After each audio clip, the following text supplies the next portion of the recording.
정말 충격적인 일이 일어났습니다. 최근 NHK에서 방영한 한국 영상으로 인해 일본이 발칵 뒤집혔다고 합니다. 심지어 대부분의 기자들이 한국으로 향하고 있을 정도라고 하는데요. 이 현상을 지켜보던 유명 감독은 결국 폭탄 발언을 했다고 합니다.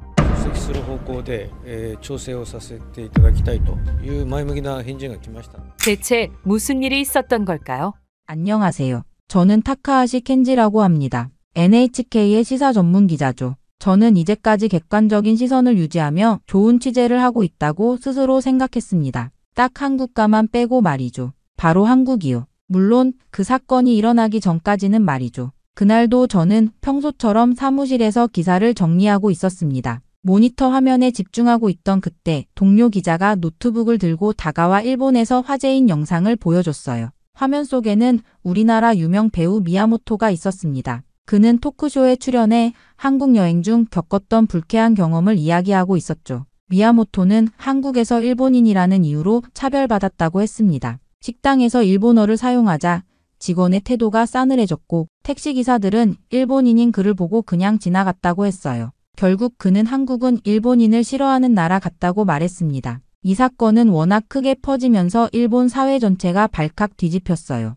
SNS와 커뮤니티에서는 한국에 가지 말아야 한다거나 언제까지 이런 대우를 받아야 하냐는 격렬한 반응이 쏟아졌습니다. 일부 언론에서도 한국의 일본인 차별 문제를 대대적으로 보도했죠. 그때였습니다. 사무실 전화벨이 울렸죠. 편집장님이 저를 부르셨어요. 순간 가슴이 쿵쾅거렸습니다. 편집장실에 들어서자 편집장님은 이 사태를 우리가 직접 취재해야 한다고 말씀하셨습니다. 저는 완전히 당황했어요. 설마 저보고 한국에 가라는 건가 싶었죠. 편집장님은 제가 한일 관계 관련 기사도 많이 썼고 국제뉴스 경험도 많아 적임자라고 하셨습니다. 이번 논란이 실제로 어떤지 확인하고 오라는 지시였어요. 결국 저는 한국행을 수락했습니다. 저는 거절할 수 있는 위치가 아니었으니까요. 거절하게 되면 다음 승진은 물 건너간 거나 마찬가지였죠. 그렇게 사무실을 나와 비행기 티켓을 예약하는 동안 어릴 적 기억이 선명하게 떠올랐어요. 저희 집 거실에서 텔레비전을 통해 한일 갈등 관련 뉴스가 나올 때마다 아버지의 표정이 굳어졌습니다. 당시 저는 초등학교 3학년이었죠. 뉴스에서는 한국 시민들이 일본 대사관 앞에서 시위하는 장면이 나왔습니다. 플래카드와 구호, 격앙된 표정들이 화면을 가득 채웠어요. 아버지는 텔레비전을 보며 혀를 찼습니다. 켄지, 한국은 일본을 싫어해. 조심해야 한다. 그 말씀을 시작으로 아버지는 자주 한국에 대한 부정적인 이야기를 들려주셨어요. 특히 술에 취하셨을 때면 더 강한 어조로 말씀하셨죠. 그들은 우리가 과거에 잘못했다고만 생각해. 우리가 아무리 사과해도 만족하지 않아. 어머니도 비슷한 견해를 가지고 계셨습니다. 한국 드라마가 일본에서 인기를 끌기 시작했을 때 어머니는 의아해하셨어요. 왜 우리를 싫어하는 나라의 드라마를 보는 거지? 한국에 가도 일본인이라고 하면 차별받을 텐데. 식탁에서 이런 대화가 오갈 때마다 저는 자연스럽게 한국에 대한 부정적인 인식을 흡수했습니다. 중학교 시절에는 한국에서 온 전학생이 있었어요. 처음에는 호기심으로 다가갔지만 곧 친구들 사이에서 그 아이를 멀리하는 분위기가 형성됐습니다. 누군가 조선인이랑 어울리지 마라고 했고 당시에 저는 그 말에 아무런 의문도 품지 않았죠. 지금 생각하면 부끄러운 일이지만 그때는 그것이 자연스러운 일처럼 느껴졌습니다. NHK에 입사한 후에도 이러한 편견은 계속됐어요. 한국 관련 뉴스를 다룰 때마다 저는 무의식적으로 일본 중심적 관점에서 글을 썼습니다. 한 번은 선배 기자가 제 기사를 읽고 이건 너무 한쪽으로 치우쳐 있어라고 지적한 적도 있었죠. 그때 처음으로 제 안에 깊이 뿌리내린 편견을 인식했지만 그것을 완전히 극복하기는 어려웠습니다. 특히 독도 문제가 불거질 때마다 저는 한국의 주장보다 일본의 입장에 더 공감했어요. 객관적인 기사를 쓰려고 노력했지만 무의식 중에 일본의 영유권을 정당화하는 방향으로 글이 흘러갔습니다. 편집장이 균형 잡힌 보도를 요구할 때마다 속으로는 한국이 무리한 주장을 하고 있는데 어떻게 균형을 맞추란 말인가라고 생각했죠. 그렇게 컴퓨터 화면을 응시하며 예약 버튼 위에 마우스 커서를 올려놓고 망설였습니다. 이번 취재가 제 경력에 중요하다는 것을 알면서도 한국에 간다는 생각만으로 불편함이 느껴졌어요. 과연 제가 객관적으로 취재할 수 있을까? 부모님이 심어준 생각들, 학창시절의 경험들, 그리고 지금까지 써온 기사들, 모든 것이 제 안에 깊이 뿌리내린 편견을 형성했으니까요. 다음날 사무실로 향하는 길, 저는 헤드폰으로 한국어 기초 회화를 들었어요. 안녕하세요. 감사합니다. 정도는 알아두면 좋을 것 같았죠. 하지만 한국어 발음이 입에 붙지 않았습니다. 일본인 억양이 드러나면 더 노골적인 차별을 받게 될까 걱정도 됐어요. 사무실에 도착하자 사카이가 활기찬 표정으로 다가왔습니다. 그는 이미 가방을 싸서 준비를 마친 상태였어요. 출발 준비 끝났어? 난 정말 기대된다. 한국 음식, 특히 삼겹살 먹어보고 싶었거든. 사카이의 순수한 기대감과 달리 제 마음은 여전히 무거웠습니다. 그의 낙관적인 태도가 오히려 부담스럽게 느껴졌어요. 너무 기대하지 마. 우리가 환영받을 거라는 보장은 없어. 미야모토의 경험을 잊은 건 아니지? 사카이는 잠시 생각하더니 가볍게 어깨를 으쓱했습니다. 너무 심각하게 생각하지 마. 모든 한국인이 일본인을 싫어한다고는 생각하지 않아. 그건 너무 일반화하는 거 아닐까? 그의 말에 속으로 인정했지만 표현하진 않았어요. 어쩌면 제가 너무 부정적인지도 모릅니다. 하지만 오랜 시간 쌓인 편견은 쉽게 사라지지 않았죠. 편집장실에 들러 마지막 지시사항을 받았습니다. 편집장은 평소보다 진지한 표정으로 말씀하셨어요. 이번 취재는 중요해. 단순히 미야모토의 주장을 확인하는 것뿐만 아니라 실제 한일 관계의 현주소를 보여주는 기회야. 균형 잡힌 시각을 유지해줘. 고개를 끄덕이며 약속했지만 과연 제가 균형 잡힌 시각을 유지할 수 있을지 확신이 없었습니다. 공항으로 향하는 기차 안에서 노트북을 열어 미야모토의 영상을 다시 봤어요. 그의 표정과 목소리에서 진심이 느껴졌습니다. 정말 그가 말한 대로 차별을 경험했다면 저 역시 그런 경험을 하게 될까요? 나리타 공항에 도착해 출국 수속을 마쳤습니다. 대기실에서 비행기를 기다리는 동안 사카이는 한국 여행 가이드북을 열심히 읽고 있었어요. 그와 달리 저는 창밖을 바라보며 복잡한 생각에 잠겼습니다. 저는 비행기 좌석에 앉아 창밖을 바라봤어요. 일본을 떠나 한국으로 향하는 비행기. 2시간 후면 인천공항에 도착합니다. 저를 기다리고 있을 한국은 과연 어떤 모습일까요? 미야모토의 말처럼 일본인을 차별하는 나라일까요? 아니면 사카이의 기대처럼 새로운 경험과 발견이 기다리고 있을까요? 안전벨트를 매고 눈을 감았습니다. 이제 돌이킬 수 없는 한국행이 시작됐어요. 앞으로의 며칠이 제 인생에 어떤 변화를 가져올지 그때는 전혀 예상하지 못했습니다. 비행기가 인천국제공항에 착륙하면서 창문 밖으로 보이는 풍경에 순간 놀랐습니다. 안전벨트를 풀고 일어서는 순간까지도 마음은 무거웠지만 눈앞에 펼쳐진 공항 터미널의 모습은 제 예상과 달랐어요. 생각보다 훨씬 현대적이고 규모가 컸습니다. 비행기에서 내려 터미널로 들어서자 깨끗하고 정돈된 공간이 눈에 들어왔어요. 높은 천장과 세련된 디자인의 내부는 어떤 선진국 공항과 비교해도 손색이 없었습니다. 사실 한국이 발전한 나라라는 것은 알고 있었지만 마음 한구석에서는 일본보다 뒤처져 있을 거라는 막연한 편견이 있었어요. 그런데 첫 인상부터 그런 생각이 흔들리기 시작했습니다. 출입국 심사대로 향했어요. 일본 여권을 내밀며 긴장했지만 심사관은 특별한 표정 변화 없이 영어로 방문 목적과 체류 기간을 물었습니다. 취재 목적이라고 답하자 몇 가지 추가 질문을 했지만 불편한 시선이나 태도는 느껴지지 않았어요. 오히려 일반적인 입국 절차처럼 자연스러웠습니다. 예상보다 빠르게 심사를 통과했어요. 무의식적으로 딱히 차별받는 느낌은 없네라는 생각이 들었습니다. 미야모토의 경험을 떠올리며 경계했던 마음이 조금씩 풀어지는 것 같았어요. 수화물을 찾은 후 환전소에서 원화로 바꿨습니다. 환전 창구 직원도 미소로 응대했고 영어와 간단한 일본어로 필요한 정보를 설명해줬어요. 일본인이라서 불친절하게 대한다는 느낌은 전혀 받지 못했습니다. 서울 시내로 가기 위해 안내판을 살펴보고 있는데 공항 안내 직원이 다가와 도움을 제안했어요. 그는 영어와 기초적인 일본어를 섞어가며 서울 시내로 가는 가장 효율적인 방법을 친절하게 설명해 주었습니다. 공항철도가 편리하다는 안내에 따라 승강장으로 향했어요. 곳곳에 일본어 안내도 되어 있어 길 찾기가 어렵지 않았습니다. 공항철도 승강장으로 향하는 동안 곳곳에 설치된 디지털 안내판과 깨끗한 시설에 감탄했어요. 기차는 정확히 시간표대로 도착했고 탑승 과정도 질서정연했습니다. 객실에 들어서자 깨끗한 좌석과 최신 시설이 눈에 들어왔어요. 도쿄의 나리타 익스프레스보다도 쾌적하다는 생각이 들었습니다. 창밖으로 보이는 풍경도 상상했던 것보다 훨씬 발전된 모습이었어요. 고층 빌딩들과 정돈된 도로, 그리고 곳곳에 보이는 녹지 공간이 인상적이었습니다. 사카이는 창밖 풍경에 감탄하며 사진을 찍고 있었어요. 저도 모르게 긴장이 풀어지는 것을 느꼈습니다. 철도는 정확히 시간표대로 움직였고 강역에서의 안내 방송도 한국어뿐만 아니라 영어, 중국어, 일본어로도 나왔어요. 이런 세심한 배려에 다시 한번 놀랐습니다. 미야모토가 경험했다는 차별적인 모습은 적어도 지금까지는 찾아볼 수 없었어요. 서울 시내가 가까워질수록 창밖 풍경은 더욱 현대적으로 변했습니다. 한강을 건너는 순간 그 웅장한 모습에 감탄했어요. 강변을 따라 늘어선 고층 아파트와 빌딩들, 그리고 강을 가로지르는 아름다운 다리들이 인상적이었습니다. 한국에 대해 많이 잘못 알고 있었나?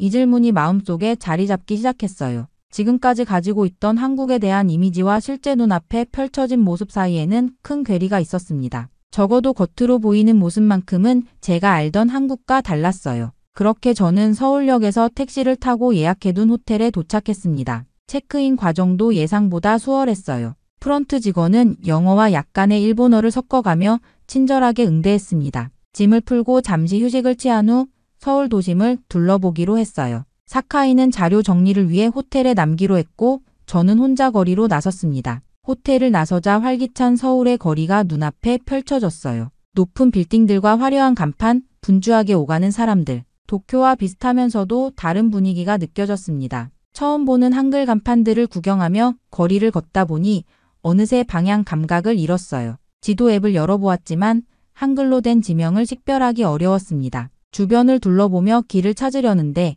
갑자기 한 청년이 다가왔어요. 그는 제가 길을 헤매고 있다는 것을 눈치챈 듯 했습니다. 어디 가세요? 도와드릴까요? 영어로 말을 건네는 청년에게 명동으로 가고 싶다고 답했어요. 그는 자신의 스마트폰을 꺼내 지도 앱을 보여주며 현재 위치와 명동까지 가는 방법을 상세히 설명해 주었습니다. 심지어 근처에 있는 지하철역까지 직접 안내해 주겠다고 제안했어요. 이런 친절한 대응에 순간 당황했습니다. 미야모토의 경험담을 떠올리며 경계했던 마음과 달리 이 청년은 오히려 적극적으로 도움을 주려 했어요. 그의 안내를 따라 지하철역에 도착했고 명동행 지하철을 탈 수 있었습니다. 명동에 도착해 번화가를 걸으며 한국의 젊은 문화를 느낄 수 있었어요. 화장품 가게, 의류 매장, 식당들이 즐비한 거리는 활기로 가득했습니다. 길거리 음식 냄새에 이끌려 한 포장마차 앞에 섰어요. 어묵탕이 맛있어 보였습니다. 이거 주세요. 라고 영어로 말하려다가 무의식적으로 일본어가 나왔어요.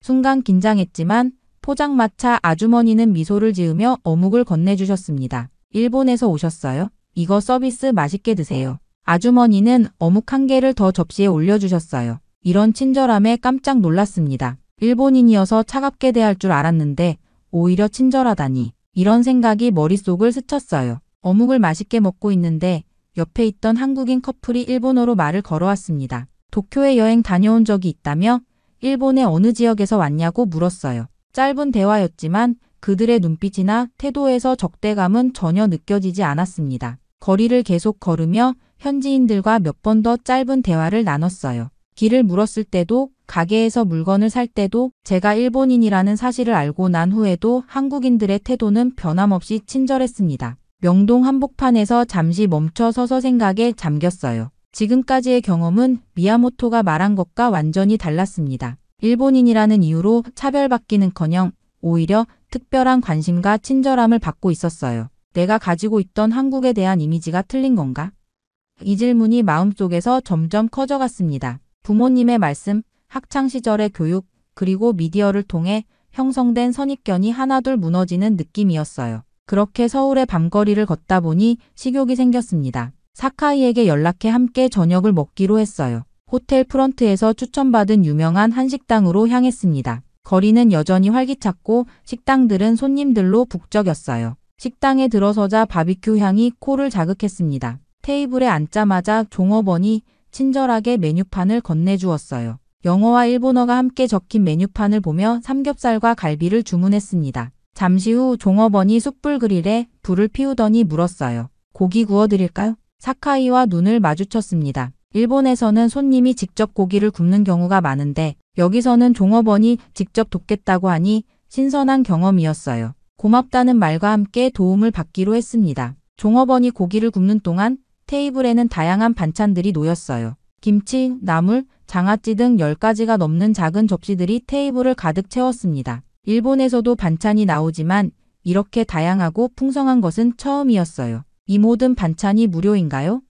하고 물었더니 종업원은 미소와 함께 고개를 끄덕였습니다. 심지어 비워진 반찬 그릇을 보더니 자발적으로 리필해 주었어요. 이런 서비스 문화에 감탄했습니다. 고기가 익자 종업원은 가위로 고기를 먹기 좋은 크기로 잘라 주었어요. 그리고 한국식으로 고기를 먹는 방법을 친절하게 설명해 주었습니다. 상추에 고기를 올리고 쌈장과 마늘, 고추를 함께 넣으면 맛있어요. 이렇게 싸서 한 입에 드세요. 종업원의 설명에 따라 쌈을 싸서 먹어봤어요. 입안 가득 퍼지는 맛에 감탄했습니다. 고기의 풍미, 신선한 채소의 아삭함, 쌈장의 깊은 맛이 어우러져 환상적인 조화를 이루었어요. 이렇게 부드럽고 맛있는 고기는 처음이야. 사카이도 연신 맛있다며 감탄했습니다. 솔직히 일본 고기보다 맛있다는 생각이 들었어요. 한국의 삼겹살 굽는 방식이 고기의 맛을 더 잘 살리는 것 같았습니다. 식사가 진행되는 동안 종업원은 수시로 와서 고기를 뒤집어주고 익은 고기를 가위로 잘라주었어요.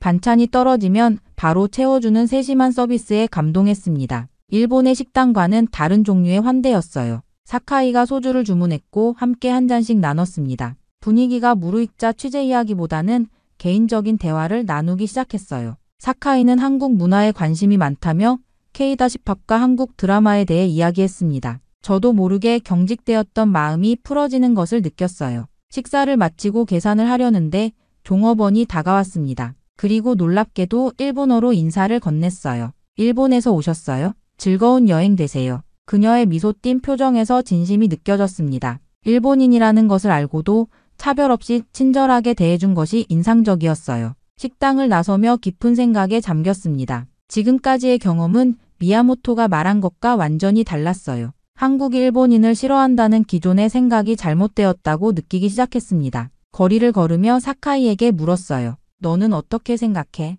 우리가 들어온 한국의 이미지와 실제가 다른 것 같지 않아? 사카이는 고개를 끄덕이며 말했습니다. 처음부터 그렇게 말했잖아. 모든 한국인이 일본인을 싫어할 리 없어. 사람마다 다르고 대부분은 친절해. 그의 말이 맞았어요. 어쩌면 제가 가지고 있던 편견이 너무 강했던 것인지도 모릅니다. 호텔로 돌아가는 길, 서울의 밤거리는 여전히 활기찼고 그 속에서 저는 새로운 시각으로 한국을 바라보기 시작했습니다. 다음 날 아침 호텔에서 일어나 창밖을 내다보니 맑은 하늘이 펼쳐져 있었습니다. 오늘은 본격적인 취재를 시작하는 날이었어요. 사카이와 함께 아침 식사를 하며 오늘의 일정을 계획했습니다. 첫 번째로 대학교 한 곳을 방문해 한국 청년들의 일본에 대한 인식을 물어보기로 했어요. 호텔 앞에서 택시를 잡았습니다. 택시에 타자마자 기사님이 백미러로 저희를 한번 쳐다보더니 갑자기 일본어로 환영 인사를 건네셨어요. 저와 사카이는 놀라움을 감추지 못했습니다. 어떻게 알아보셨는지 궁금했지만 기사님은 20년 전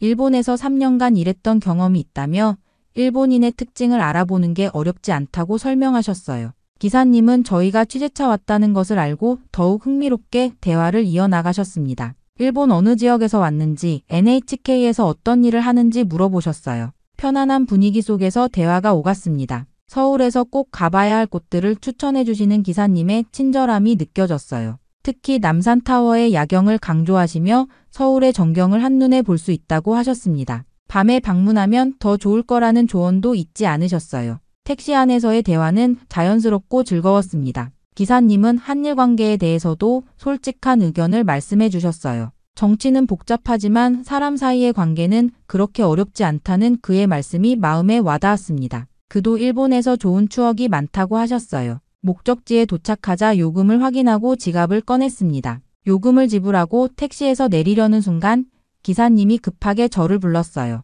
돌아보니 제가 좌석에 떨어뜨린 지갑을 들고 계셨습니다. 기사님은 미소를 지으며 지갑을 건네주셨어요. 깊이 고개를 숙이며 감사 인사를 드렸습니다. 일본에서도 지갑을 잃어버리면 찾을 확률이 높지만 외국에서, 그것도 적대적인 나라라고 생각했던 한국에서 이런 경험을 하니 감동이 더 컸어요. 기사님은 별일 아니라는 듯 손을 흔들며 떠나셨습니다. 그 뒷모습을 바라보며 사카이와 눈을 마주쳤어요. 한국에서는 물건을 잃어버려도 돌려받는 경우가 많다는 이야기가 사실이었구나 싶었습니다. 사카이도 동의하는 듯 고개를 끄덕였어요. 대학교로 향하는 길, 마음속에서 따뜻한 감정이 피어올랐습니다. 지금까지 한국에서 경험한 모든 순간들이 제가 알고 있던 한국의 이미지와는 달랐어요. 이런 작은 친절들이 쌓이면 나라에 대한 이미지가 달라진다는 생각이 들었습니다. 불과 이틀 전 한국행 비행기에 올랐을 때의 불안과 편견이 얼마나 근거 없는 것이었는지 깨닫기 시작했어요.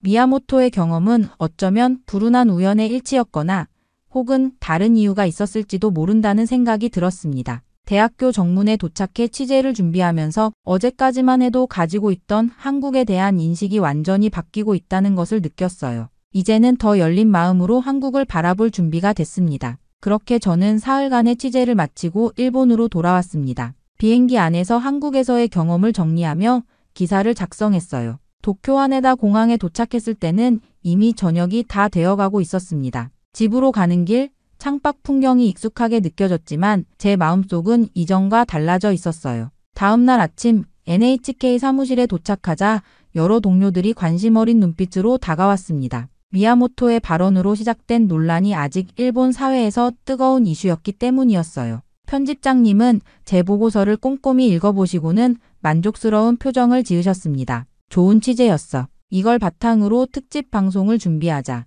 며칠 후 저는 NHK의 시사 프로그램에 출연하게 되었어요. 스튜디오는 긴장감으로 가득했습니다. 진행자는 제게 예상했던 질문을 던졌어요. 타카하시 기자님, 한국에서 일본인 차별을 직접 경험하셨나요? 카메라가 저를 비추는 순간 지난 며칠간의 경험이 머릿속을 스쳐 지나갔습니다. 깊은 숨을 들이마시고 조용히 웃으며 대답했어요. 솔직히 말씀드리자면 저는 한국에 가기 전 한국이 일본인을 싫어한다고 생각했습니다. 하지만 그건 잘못된 편견이었어요. 제가 만난 한국인들은 대부분 따뜻하고 친절했습니다. 진행자의 표정이 놀라움으로 바뀌었어요. 아마 그도 다른 답변을 예상했던 것 같았습니다. 이어서 그가 물었습니다. 그렇다면 한국을 어떻게 평가하시겠습니까? 진지하게 말씀드렸어요. 한국은 일본과 문화적으로 가까우면서도 다른 매력을 가진 나라였습니다. 음식, 사람들의 따뜻한 마음, 그리고 신뢰할 수 있는 사회 시스템까지. 제가 가지고 있던 선입견이 얼마나 어리석었는지 깨달았어요.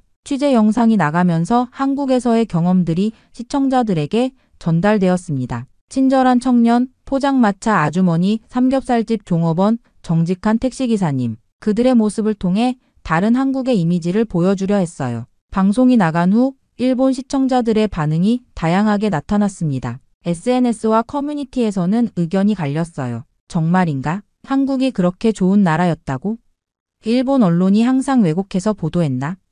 나도 한번 가볼까? 예상대로 비판적인 의견도 많았습니다. 방송국이 한국에 매수된 것 아니냐, 특별 대우받은 것일 뿐이다 라는 댓글들도 있었어요. 하지만 저는 제가 경험한 진실을 전달했다는 것에 만족했습니다. 편집장님이 제 책상으로 다가오셨어요. 좋은 보도였어. 많은 사람들의 생각을 바꿀 수 있을 거야. 고개를 끄덕이며 감사 인사를 드렸습니다. 창밖을 바라보며 이번 취재를 통해 배운 점을 정리했어요. 우리는 얼마나 쉽게 선입견을 가지게 되는지, 미디어와 주변 환경이 만들어낸 이미지를 의심 없이 받아들이는지 깨달았습니다. 하지만 직접 경험해보면 전혀 다른 현실을 마주할 수 있다는 것도 알게 되었어요. 노트북을 열고 다음 기사를 구상했습니다. 앞으로도 더 많은 나라를 경험하며 편견을 깨는 기사를 쓰고 싶었어요. 그것이 진정한 기자의 역할이라고 생각했습니다. 마지막 문장을 타이핑하며 생각했어요. 한국은 일본인을 싫어하는 나라라고? 아니, 내가 만난 한국은 따뜻한 나라였다. 그리고 제목을 붙였습니다. 선입견을 넘어서 직접 경험한 진짜 한국.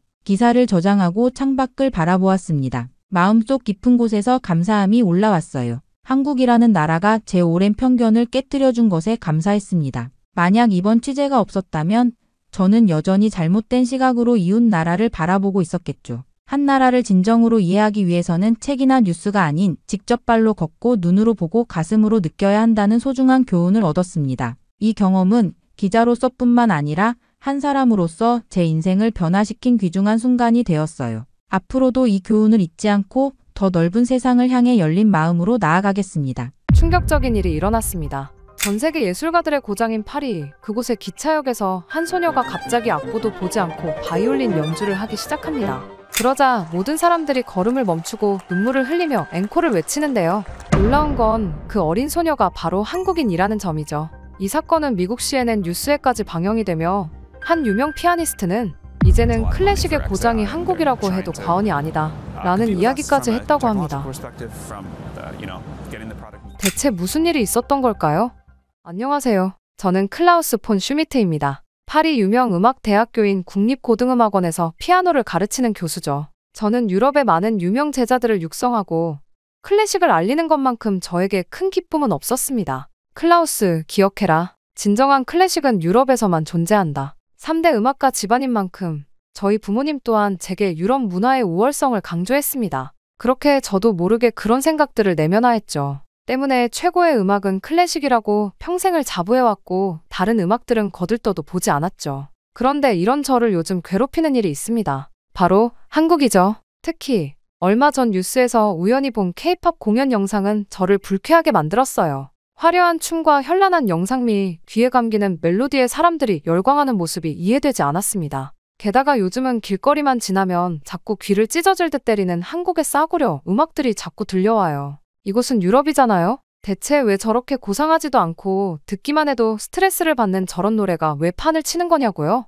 더욱 화가 나는 것은 클래식의 입지가 점점 줄어들고 있다는 점입니다. 특히 얼마 전 제 단골 바에서 있었던 일은 정말 충격적이었어요. 고음질의 클래식을 벗삼아 와인 한 잔을 마시면 마치 과거로 돌아간 듯한 느낌이 드는 곳이라 10년 넘게 다녔던 곳이었죠. 그런데 갑자기 그 집이 문을 닫는다고 하지 않겠어요? 제 유일한 마음의 안식처였던 곳이 말입니다. 이유를 물으니 맞은편 바에서 K-팝을 트는데 사람들이 모조리 그곳으로 몰려 더 이상 운영을 할 수가 없다고 하더군요. 순간 분노가 치밀어 올랐습니다. 미개한 한국의 노래에 열광하는 사람들을 도저히 이해할 수가 없더군요. 언제부터 파리지앵들의 수준이 이렇게 낮았는지 자국민들한테까지 실망감이 들더군요. 결국 저는 그렇게 저희 단골집마저 잃고 말았습니다. 그 이후로 K-팝이나 그런 공장에서 찍어낸 듯한 아이돌 노래를 권하는 사람들과는 말도 섞지 않았어요. 모두가 미쳤다고 생각했거든요. 물론 그 아이를 보기 전까지는 말입니다. 그날은 특별한 날이었습니다. 제 제자 로베르토 카발리가 세계 투어를 마치고 파리로 돌아오는 날이었으니까요. 로베르토는 뉴욕, 런던, 베를린, 도쿄 등 세계 각지를 돌며 공연했습니다. 저는 그가 아시아 투어를 한다고 했을 때 살짝 눈살을 찌푸렸던 기억이 났습니다. 왜 굳이 그곳까지 가야 하느냐고 생각했죠. 젊은이답게 열린 마음을 가지고 있었던 로베르토는 음악에는 국경이 없다고 말했었습니다. 저는 그때는 회상하며 플랫폼으로 향했습니다. 플랫폼에는 이미 많은 사람들이 모여 있었습니다. 아마도 로베르토의 팬들인 듯했어요. 저는 흐뭇한 미소를 지었습니다. 제 제자가 이렇게 인기를 끌다니 자랑스러웠죠. 그리고 마침내 로베르토가 검은색 코트 자락을 휘날리며 플랫폼에서 내렸습니다. 저는 그를 향해 한 걸음 다가갔죠. 그 순간 예상치 못한 일이 벌어졌습니다. 주변에서 누군가 로베르토 카발리를 알아보고 외치자 순식간에 사람들이 모여들기 시작했어요. 로베르토의 얼굴은 살짝 당황한 기색이었지만 곧 프로다운 미소를 띄었습니다. 팬들이 사인을 요청하고 사진을 찍자고 했죠. 제 제자는 모든 요청에 친절하게 응했습니다. 아시아 투어에서 돌아온 그를 향해 도쿄 공연이 얼마나 환상적이었는지에 대한 감탄의 말도 들렸습니다. 가슴이 뿌듯했죠. 이것이 바로 유럽 정통 클래식의 힘이라고 생각했습니다. 세계 어디서든 인정받는 진정한 음악의 힘이요. 특히 제 제자가 아시아 청중들마저 사로잡았다는 사실이 은근히 만족스러웠습니다. 그때 로베르토가 갑자기 발걸음을 멈췄습니다. 그의 시선이 한쪽으로 향했고 눈이 반짝였습니다. 가르트 리옹의 한편에는 누구나 연주할 수 있는 피아노라는 표지판과 함께 그랜드 피아노가 놓여 있었습니다. 파리시의 공공예술 프로젝트였죠. 로베르토의 표정에서 파리에 돌아와 연주하고 싶은 마음이 역력했습니다. 저는 미소를 지었습니다. 이 순간이 바로 음악의 순수한 기쁨이니까요. 로베르토는 짐을 제게 맡기고 피아노로 향했습니다. 사람들은 금세 그가 누구인지 알아보고 하나둘 모여들기 시작했죠. 하지만 그때까지만 해도 제가 곧 마주하게 될 예상치 못한 만남에 대해서는 전혀 알지 못했습니다. 제 음악관, 나아가 세계관을 흔들어 놓을 만남 말이죠. 그때였습니다. 군중 사이에서 작은 움직임이 보였습니다. 사람들이 슬며시 귀를 내주고 있었죠. 저는 호기심의 시선을 그쪽으로 돌렸습니다. 그리고 놀랐습니다. 10살 정도로 보이는 동양 소녀가 바이올린 케이스를 들고 조심스럽게 앞으로 나오고 있었거든요. 소녀는 로베르토에게 다가가 자신이 한국에서 왔다고 소개했습니다. 그리고 바이올린을 가리키며 이 곡을 조금 알고 있으니 함께 연주하고 싶다는 의사를 표현했습니다. 제 가슴속에서 불편한 감정이 피어올랐습니다. 유럽 클래식의 영역에 감히 한국 소녀가. 이건 말도 안 되는 일이었습니다. 로베르토의 반응은 제 예상과 달랐습니다. 그는 환한 미소를 지으며 고개를 끄덕였고 피아노에서 조금 물러나 소녀에게 자리를 내주었습니다. 소녀의 얼굴에 기쁨이 번졌습니다. 그녀는 서둘러 바이올린 케이스를 열고 악기를 꺼냈죠. 저는 그 광경을 지켜보며 불쾌감이 치밀어 올랐습니다. 세계적인 피아니스트와 함께 연주한다고. 파리 한복판에서?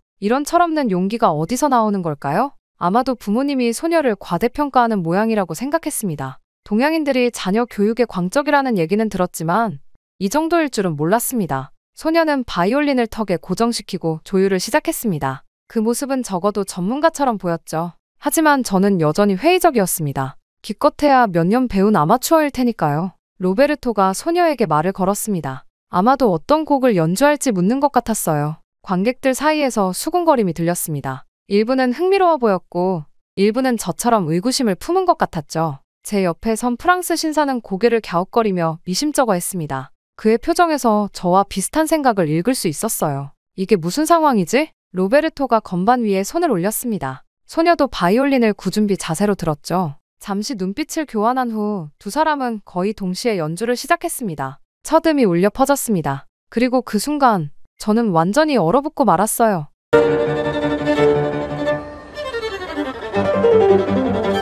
소녀의 연주 기술은 놀라웠습니다. 단순히 잘 안다는 수준이 아니었어요. 그녀는 음악을 완전히 이해하고 있었고 감정을 실어 표현할 줄 알았습니다. 로베르토도 놀란 표정이었지만 곧 프로다운 집중력으로 소녀의 연주에 맞추어 나갔죠. 소녀의 바이올린에서 흘러나오는 선율은 점점 더 강렬해졌습니다. 그녀는 눈을 감고 음악에 완전히 몰입한 상태였죠. 로베르토와 소녀 사이에는 말로 설명할 수 없는 음악적 교감이 형성되고 있었습니다. 마치 오랫동안 함께 연주해온 듀오처럼요. 연주가 흐르는 가운데 저는 점점 더 혼란스러워졌습니다. 처음에는 소녀가 곧 실수를 할 것이라 예상했습니다. 기교적으로 어려운 부분에서 멈칫하거나 표현력이 부족할 것이라 생각했죠. 하지만 그런 일은 일어나지 않았어요. 오히려 소녀의 연주는 점점 더 깊어졌습니다. 바이올린의 음색은 때로는 속삭이듯 부드럽게, 때로는 열정적으로 타올랐어요. 그녀의 작은 몸에서 어떻게 이런 풍부한 표현이 나올 수 있는지 의아했습니다. 로베르토도 놀란 듯했지만 곧 전문가답게 소녀의 연주에 완벽하게 호흡을 맞추었죠.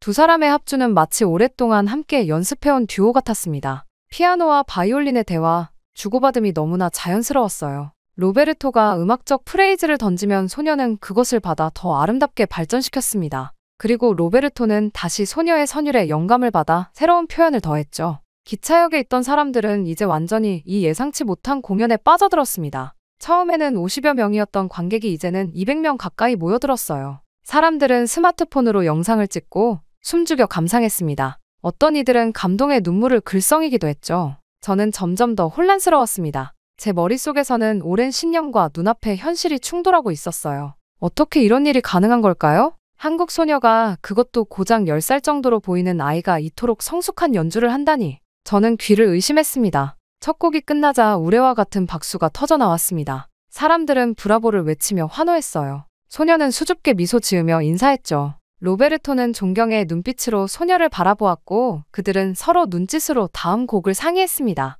놀랍게도 그들은 더욱 깊은 정신성을 요구하는 클래식 명곡을 연주하기 시작했습니다. 제가 학생들에게 이 곡을 가르칠 때는 항상 강조했습니다. 이 곡은 단순히 연주하는 것이 아니라 영혼을 담아야 한다. 고요. 소녀의 바이올린에서 흘러나오는 음악은 놀라웠습니다. 그녀는 단순히 음표를 읽고 연주하는 것이 아니라 음악의 본질을 이해하고 있었어요. 매 프레이즈마다 깊은 호흡과 함께 바이올린이 마치 노래하는 것 같았습니다. 로베르토의 피아노는 소녀의 연주를 완벽하게 받쳐주었죠. 그 순간 제 안에서 무언가가 흔들렸습니다. 설마 한국에도 이런 재능이? 이런 의문이 머릿속을 스쳤습니다. 그동안 저는 진정한 클래식 음악은 유럽의 전유물이라고 굳게 믿어왔습니다. 아시아 음악가들은 단지 기교만 뛰어날 뿐 진정한 음악적 깊이는 없다고 생각했죠. 마지막 음이 공중에 울려 퍼지고 순간 기차역 전체가 정적에 휩싸였습니다. 그리고 곧이어 폭발적인 박수와 환호성이 터져 나왔어요. 사람들은 자리에서 일어나 기립박수를 쳤습니다.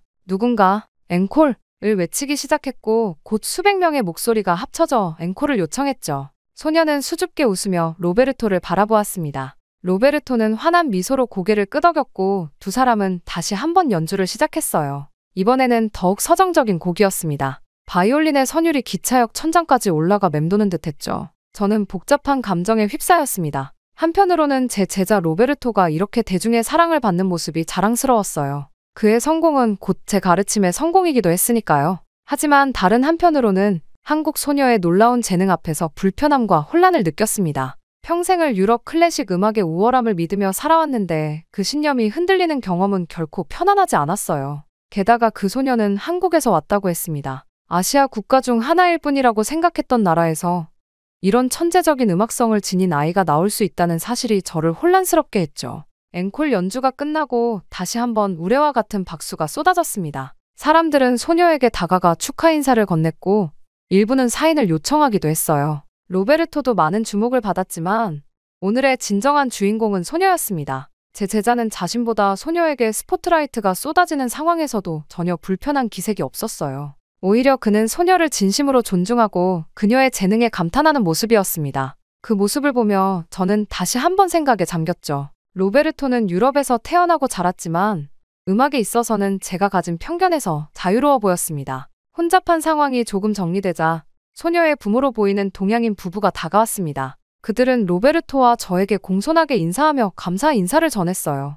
로베르토는 소녀의 재능을 높이 평가하며 칭찬했고 소녀는 쑥스러운 듯 미소 지었습니다. 소녀의 이름은 이수환이라고 했습니다. 그들은 파리 여행 중이었고 우연히 기차역에서 로베르토의 연주를 듣게 되었다고 했죠. 기차역을 나와 택시를 타고 집으로 돌아가는 길, 저는 침묵에 잠겼습니다. 로베르토는 이수환의 연주에 대해 열정적으로 이야기했지만 저는 적당히 고개만 끄덕였어요. 머릿속은 온통 혼란스러웠습니다. 집에 도착해서 로베르토를 배웅한 후 저는 소파에 깊이 몸을 묻었습니다. 오늘의 경험이 머릿속을 떠나지 않았어요. 이수환의 바이올린 선율이 귓가에 맴돌았죠. 어떻게 그런 어린 소녀가, 그것도 한국에서 온 아이가 그토록 깊은 음악성을 가질 수 있는지 이해할 수 없었습니다. 밤이 깊어가고 저도 모르게 노트북을 켜고 한국 클래식 음악을 검색했습니다. 그리고 놀라운 사실들을 발견했죠. 한국 출신의 세계적인 피아니스트, 바이올리니스트, 첼리스트들이 생각보다 많았습니다. 국제 콩쿠르에서 우승한 사례들,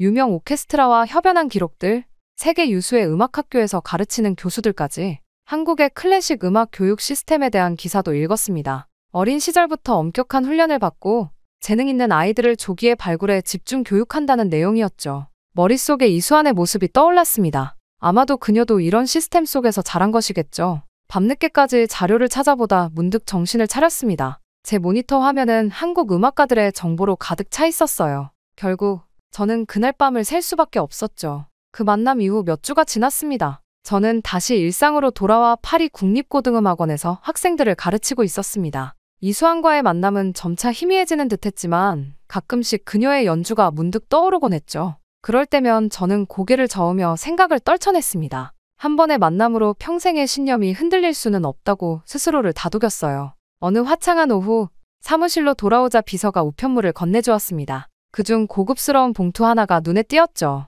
봉투를 열어보니 독일 미넨의 이자르 피라모니콜에서 보낸 초청장이었습니다. 존경하는 클라우스 폰 슈미트 교수님께 저희 이자르 피라모니콜에서 개최되는 특별 공연의 교수님을 초청하게 되어 영광입니다. 초청장에는 공연 날짜와 함께 프로그램이 상세히 적혀 있었습니다. 연주의 기획자는 개인적인 메모도 남겼더군요. 저의 음악적 해안과 지식을 높이 평가하며 이번 공연에 특별 VIP석을 마련했다는 내용이었습니다. 호기심에 프로그램을 자세히 살펴보았습니다. 그리고 메인 피아니스트의 이름에서 잠시 시선이 멈췄습니다. 임윤찬이라는 낯선 이름이었어요. 아시아계 이름처럼 보였지만 확실하지는 않았습니다. 프로그램에는 베토벤 피아노 협주곡 5번 황제와 라흐마니노프 피아노 협주곡 3번 등 기교적으로 가장 어려운 레퍼토리들이 포함되어 있었습니다. 메인 피아니스트는 분명 상당한 실력자일 텐데 제가 들어본 적 없는 이름이라 의아했죠. 초청장 내용을 다시 읽어보니 임윤찬은 최근 국제 콩쿠르를 휩쓸고 있는 신성이라고 소개되어 있었습니다.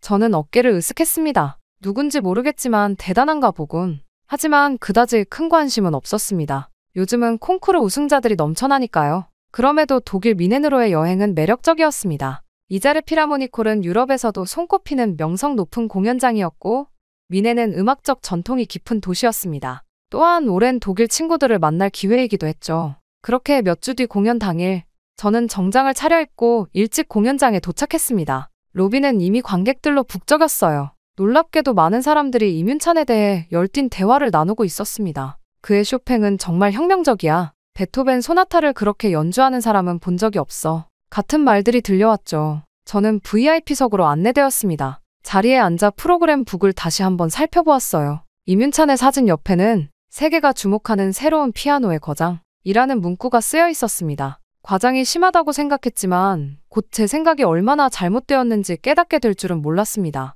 공연장이 완전히 채워지고 불이 어두워졌습니다. 무대에 한 젊은 아시아인이 등장하자 관객들의 열렬한 환호성이 터져나왔어요. 이민찬이었습니다. 그는 겸손하게 고개를 숙여 인사한 후 피아노 앞에 앉았습니다. 첫 곡의 첫 음이 울려 퍼지는 순간 저는 충격을 받았습니다.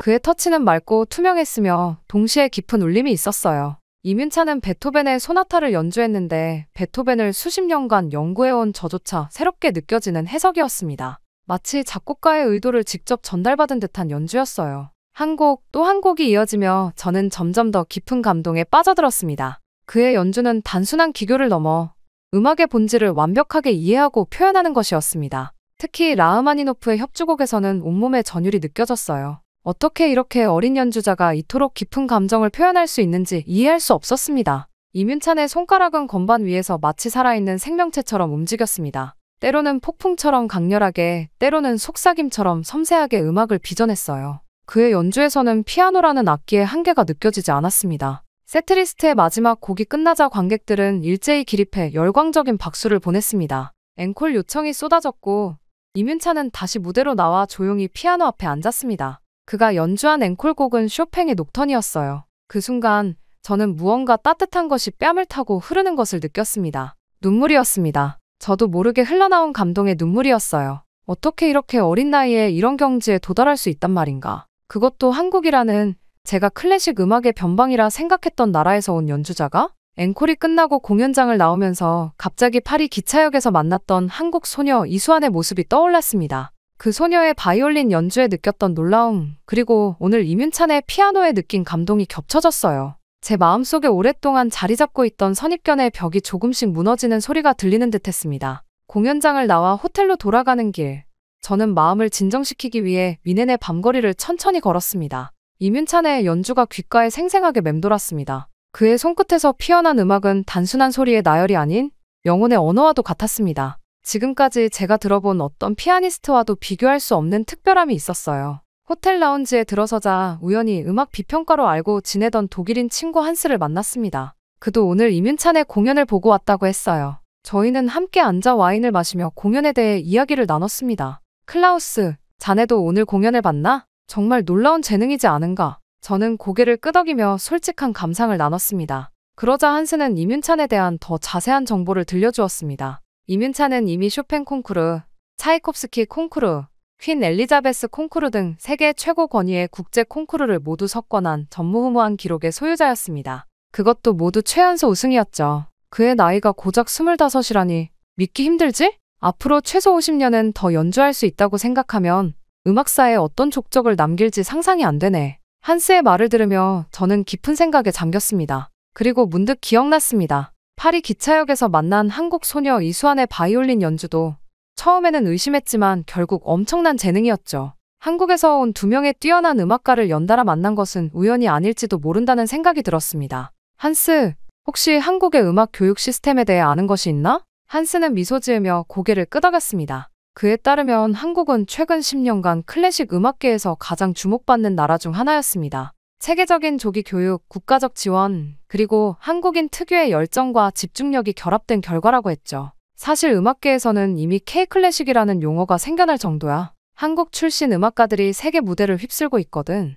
호텔방으로 돌아와 저는 밤늦게까지 인터넷을 뒤지며 한국의 클래식 음악 현황에 대해 조사했습니다. 이민찬 외에도 세계적인 지휘자, 바이올리니스트, 첼리스트들이 한국에서 나오고 있었어요. 서울에는 세계적 수준의 공연장들이 있었고 유명 오케스트라들이 정기적으로 방문했습니다. 새벽이 되어서야 저는 컴퓨터를 덮었습니다. 창밖으로 미넨의 새벽 하늘이 보였어요. 저는 깊은 숨을 들이마셨습니다. 평생 믿어왔던 유럽 중심의 음악관이 완전히 무너진 순간이었습니다. 유럽만 최고라고 믿었지만 아시아, 특히 한국에도 이렇게 천재들이 많다니. 기차역에서 만난 이수환의 순수한 열정, 이민찬의 압도적인 연주가 겹쳐져 제 마음에 강렬한 인상을 남겼습니다. 제 일생에 걸친 편견이 틀렸다는 것을 인정하는 건 쉽지 않았지만 진실을 부정할 수는 없었어요. 아침이 되자 저는 갑작스러운 결정을 내렸습니다. 직접 가서 확인하자. 한국이라는 나라에서 도대체 어떤 음악 교육을 하길래 어떤 분위기가 이런 인재를 키우는지 제 눈으로 직접 보고 싶었습니다.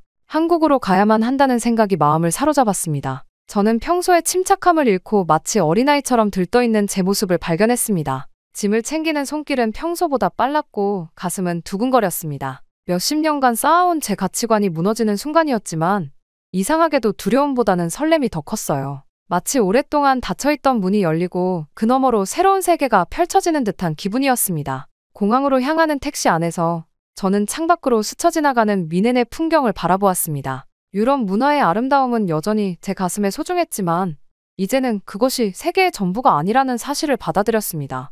음악이라는 거대한 바다에서 유럽은 단지 한 부분일 뿐이었어요. 파리에 도착해 짐을 챙기고 곧바로 인천행 비행기에 올랐습니다. 비행기가 이륙하며 유럽 대륙이 작게 보이기 시작했습니다. 저는 마음속으로 다짐했어요. 편견의 틀에서 벗어나 더 큰 세상을 배우겠다고. 그리고 어쩌면 이제까지와는 완전히 다른 새로운 음악의 세계가 저를 기다리고 있을지도 모른다는 기대감에 가슴이 뛰었습니다. 창밖으로 펼쳐진 구름 위로 해가 떠오르고 있었습니다. 마치 저의 새로운 여정을 축복하는 듯했죠. 한국, 그곳에서 저는 무엇을 발견하게 될까요? 새로운 학생들, 새로운 동료들, 그리고 무엇보다 새로운 시각. 이 여행이 제 인생의 전환점이 될 것이라는 확신이 들었습니다. 음악은 국경이 없다는 말을 평생 입으로만 했던 것 같습니다. 제 마음속으로 중얼거렸습니다. 이제야 진정으로 그 의미를 이해하게 되었네요. 한국이라는 나라를 통해 제 편견이 깨졌고 소중한 교훈을 얻었습니다. 유럽 중심의 좁은 시각에서 벗어나 더 넓은 세계로 나아갈 준비가 되었어요. 한국에서 저는 또 어떤 음악적 영감을 얻게 될지, 어떤 새로운 재능들을 만나게 될지 생각만 해도 가슴이 벅차오릅니다. 이것이 바로 진정한 음악가의 여정이 아닐까요? 비행기는 동쪽으로 계속 날아갔고 저는 새로운 시작을 향해 마음을 열었습니다. 정말 믿을 수 없는 일이 일어났습니다. 최근 대만 교육부에서 긴급 발표를 내놓으면서 거리가 완전히 발칵 뒤집혔다고 합니다. 시민들의 격렬한 시위와 함께 SNS에서까지 폭발적인 반응이 이어지고 있을 정도라고 하죠. 놀라운 건 이 중심에 한글이 있다는 사실입니다. 이 사태를 본 중국은 충격적인 공식 입장을 냈다고 하는데요. 生活必需品保供工作十分重要，相互认真贯彻落实党中央、国务院决策。 대체 무슨 일이 있었던 걸까요? 안녕하세요. 저는 장외일인이라고 합니다. 7년 넘게 대만 교육부에서 언어 정책을 맡고 있죠. 학생들의 언어 향상을 향상시킬 때마다 자부심을 느껴왔습니다. 그런데 최근 통계를 확인할 때마다 가슴이 무거워지고는 합니다. 왜냐고요? 대만어 사용 인구가 해마다 줄어들고 있었거든요. 처음에는 그저 일시적인 현상이라 생각했습니다. 하지만 데이터는 거짓말을 하지 않았어요. 20대 이하 젊은 세대 중 일상에서 대만어를 사용하는 비율이 10년 전보다 40%나 감소했다니까요. 심각한 문제였습니다. 장외일인 이번 보고서도 좋지 않네요. 교육부 국장 리우 선생님의 목소리가 무겁게 울렸어요. 회의실에 모인 다른 동료들도 침울한 표정이었습니다. 누구도 이 상황을 반전시킬 묘안을 내놓지 못했죠. 중국어와 영어는 취업의 필수라 배우지만 대만어는 왜 배워야 하는지 모르겠다는 학생들이 너무 많아요. 리서치팀 장인 리피의 말에 고개를 끄덕였습니다. 현실은 냉혹했어요.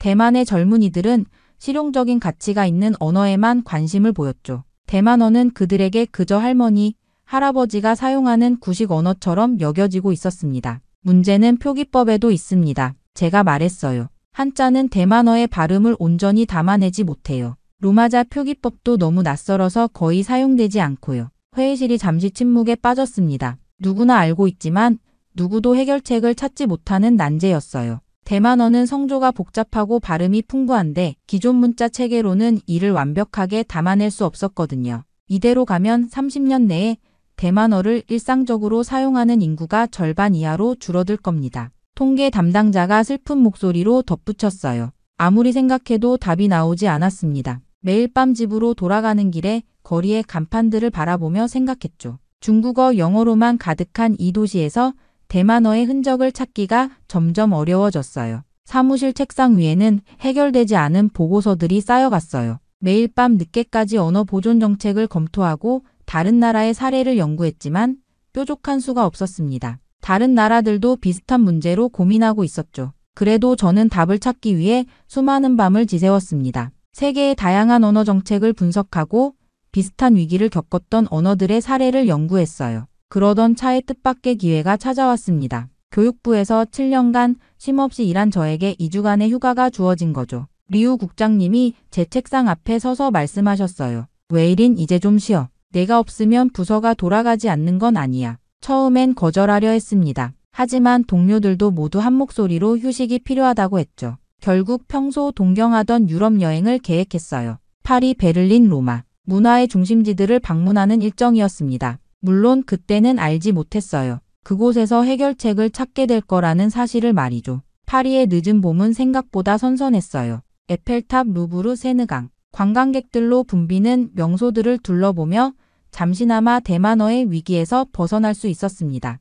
하지만 제 머릿속 한 구석에는 여전히 그 고민이 자리 잡고 있었죠. 그러다 몽마르트 언덕 근처의 작은 골목을 산책하던 중 우연히 들어간 서점에서 모든 것이 바뀌게 됐습니다. 폴리글롯이라는 이름의 그 서점은 언어학습서를 전문적으로 판매하는 곳이었어요. 책장마다 세계 각국의 언어 교재들이 가지런히 정렬되어 있었죠. 중국어, 일본어, 아랍어, 러시아어. 그런데 한 코너에서 발걸음이 멈췄습니다. 한글? 이게 뭐지? 처음 보는 문자였어요. 둥글고 반듯한 선들로 이루어진 어딘가 친근해 보이는 글자들이었습니다. 호기심에 책을 집어들었죠. 한글로 시작하는 한국어라는 제목의 프랑스어 교재였어요. 페이지를 넘기며 신기한 발견을 하게 됐습니다. 한글이 단순한 문자가 아니라 과학적으로 설계된 음성 표기 체계라는 사실이었죠. 자음과 모음을 조합해 거의 모든 소리를 표현할 수 있다니 충격적이었어요. 모음과 자음을 블록처럼 조합하면 어떤 발음도 만들 수 있다고요?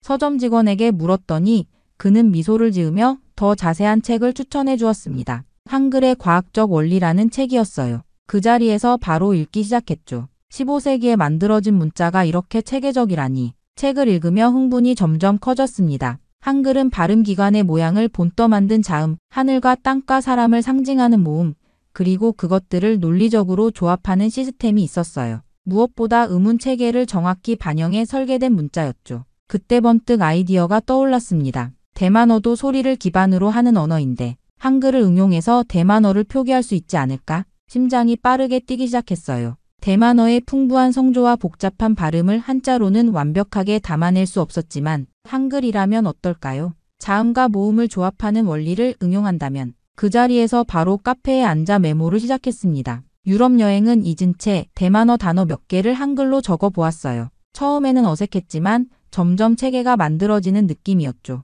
호텔로 돌아와서도 밤새 연구했습니다. 휴가인데도 언어 연구에 빠져있는 제 모습이 우스웠지만 가슴은 설렘으로 가득했어요. 이것이 대만어를 구할 열쇠가 될지도 모른다는 예감이 들었거든요. 그렇게 저는 여행을 일찍 끝내고 대만으로 돌아왔습니다. 미안하다는 눈빛으로 사무실에 들어섰지만 동료들은 이해해 주었어요. 무언가 새로운 것을 발견했다는 제 눈빛을 보고 오히려 궁금해했죠. 뭔가 재미있는 걸 찾은 것 같은데? 리우 국장님의 물음에 저는 흥분된 목소리로 대답했습니다. 네, 한글이라는 문자를 알게 됐어요. 이게 정말 놀라운 체계를 가지고 있는데. 하지만 바로 실험 결과를 공유하기보다는 먼저 철저히 검증해보고 싶었습니다. 그래서 퇴근 후와 주말을 이용해 한글과 대만어의 음운 구조를 비교하기 시작했어요. 국립도서관에서 한글에 관한 모든 책을 빌려 읽었죠. 처음에는 그저 호기심으로 시작했습니다. 대만어 단어 몇 개를 한글로 적어보는 정도였어요. 감사합니다를 뜻하는 감사라는 단어를 한글로 표기해 보았죠.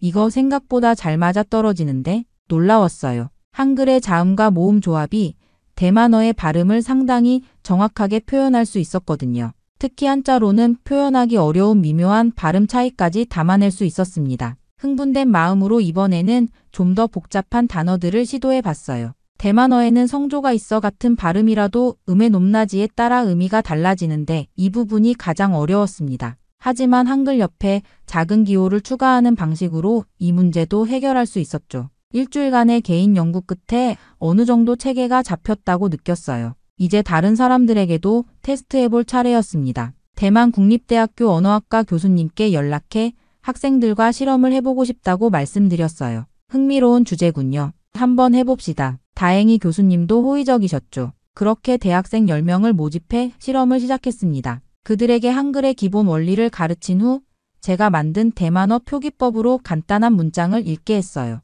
실험 첫날 학생들의 반응은 기대 이상이었습니다. 와, 이거 한자로 배우는 것보다 훨씬 쉬운데요? 한 학생이 놀란 표정으로 말했어요. 다른 학생도 신기해하며 말했죠. 직관적으로 읽을 수 있어요. 처음 보는 단어도 어떻게 발음해야 할지 알 수 있어요. 일주일간의 실험 결과 학생들은 한글로 표기된 대만어를 기존 방식보다 약 40% 빠르게 익혔습니다. 특히 발음 정확도가 크게 향상되었어요. 한자로는 어려웠던 미묘한 발음 차이를 한글로는 쉽게 구분할 수 있었거든요. 이 결과에 용기를 얻어 좀 더 확장된 실험을 계획했습니다. 이번에는 다양한 연령대와 배경을 가진 30명의 참가자를 모집했어요. 결과는 더욱 놀라웠습니다. 이렇게 쉽게 대만어를 배울 수 있다니 믿기지 않아요. 60대 참가자가 감동한 목소리로 말했어요. 평생 대만어를 말로만 사용했지 글로 읽고 쓰는 것은 어렵다고 생각했던 분이었죠. 그렇게 실험 결과에 확신이 생겼지만 더 많은 사람들의 반응이 필요했습니다. 그래서 연구팀과 상의한 끝에 작은 책자를 만들기로 했어요. 50페이지 정도의 얇은 책으로 한글로 배우는 대만어 기초라는 제목을 붙였죠. 우리는 밤을 새워가며 교재를 완성했습니다. 기본 인사말부터 일상 대화까지 간단한 대만어 표현들을 한글로 표기한 책이었어요. 하지만 솔직히 말하면 아무도 관심을 가지지 않을 거라 생각했습니다. 동료들에게 이건 그냥 우리의 작은 실험일 뿐이라고 말했지만 그래도 테스트는 필요했어요. 타이베이 시내에 있는 지혜숲 서점에 연락했습니다. 다행히 서점 주인 왕 씨가 호의적으로 반응해 주셨어요. 50권만 인쇄해서 서점에 보냈죠. 그것도 정문에서 멀리 떨어진 언어학습 코너의 구석진 자리였습니다. 솔직히 한 달 뒤에 가서 팔리지 않은 책들을 회수할 생각이었어요. 그런데 3일 후 왕 씨에게서 전화가 왔습니다. 책이 거의 다 팔렸다는 소식이었어요. 확인하러 서점에 갔더니 진열대에는 단 3권만 남아 있었습니다. 왕 씨는 환한 미소를 지으며 이 책이 예상보다 인기가 많다고 했어요. 처음엔 그냥 특이해서 사가는 줄 알았는데 사람들이 직접 찾아와서 물어본다고 했죠. 믿기지 않았습니다. 추가로 100권을 급히 인쇄해 보냈는데 그것도 4일 만에 동났어요. 서점 앞에는 책을 구하지 못한 사람들이 문의하는 메모가 붙기 시작했습니다. 재입고 일정과 한글로 대만어를 배우면 정말 쉬운지 확인하는 질문들이었어요. 더 놀라운 일은 책을 구매한 사람들이 SNS에 자신의 학습 경험을 공유하기 시작했다는 것입니다. 고등학생부터 직장인, 심지어 70대 노인까지 다양한 사람들이 한글로 대만어를 배우는 사진을 올리고 있었어요.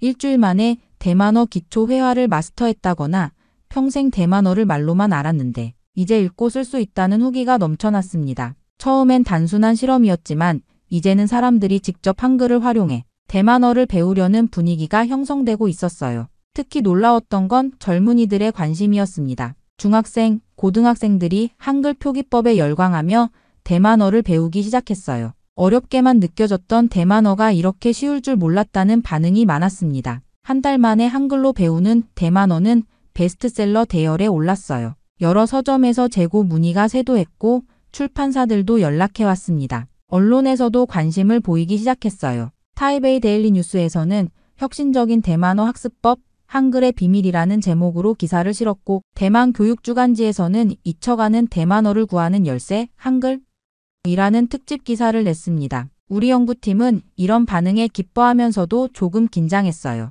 이제는 소규모 실험이 아니라 사회적 현상이 되어가고 있었거든요. 사무실에서는 매일같이 문의 전화가 울렸고 이메일함은 인터뷰 요청으로 가득 찼습니다. 하지만 곧 반대 목소리가 들려오기 시작했습니다. 처음에는 몇몇 언어학 교수들의 비판적인 논평 정도였어요. 그러나 한글 표기법이 더 알려질수록 반대의 목소리도 커졌습니다. 왜 하필 한국 문자를 써야 하지? 우리 고유의 표기법을 개발하는 게 맞지 않을까요? 타이완 국립대학교 언어학과 주임 교수가 라디오 인터뷰에서 이렇게 말했습니다. 그의 의견에 동조하는 학자들이 늘어났어요. 일부 언론에서는 대만의 언어 정체성 위기라는 제목의 사설을 내보내기도 했죠. 이건 대만 문화 정체성을 해치는 거야. 우리는 수천 년 동안 한자 문화권에 속해 있었어. 특히 교육부 고위관료 정즈아오의 반발이 가장 강했습니다. 그는 교육정책 담당 부국장으로 언어 정책에 큰 영향력을 가진 인물이었어요. 정즈아오는 공식 석상에서 제 연구를 직접적으로 비판했습니다.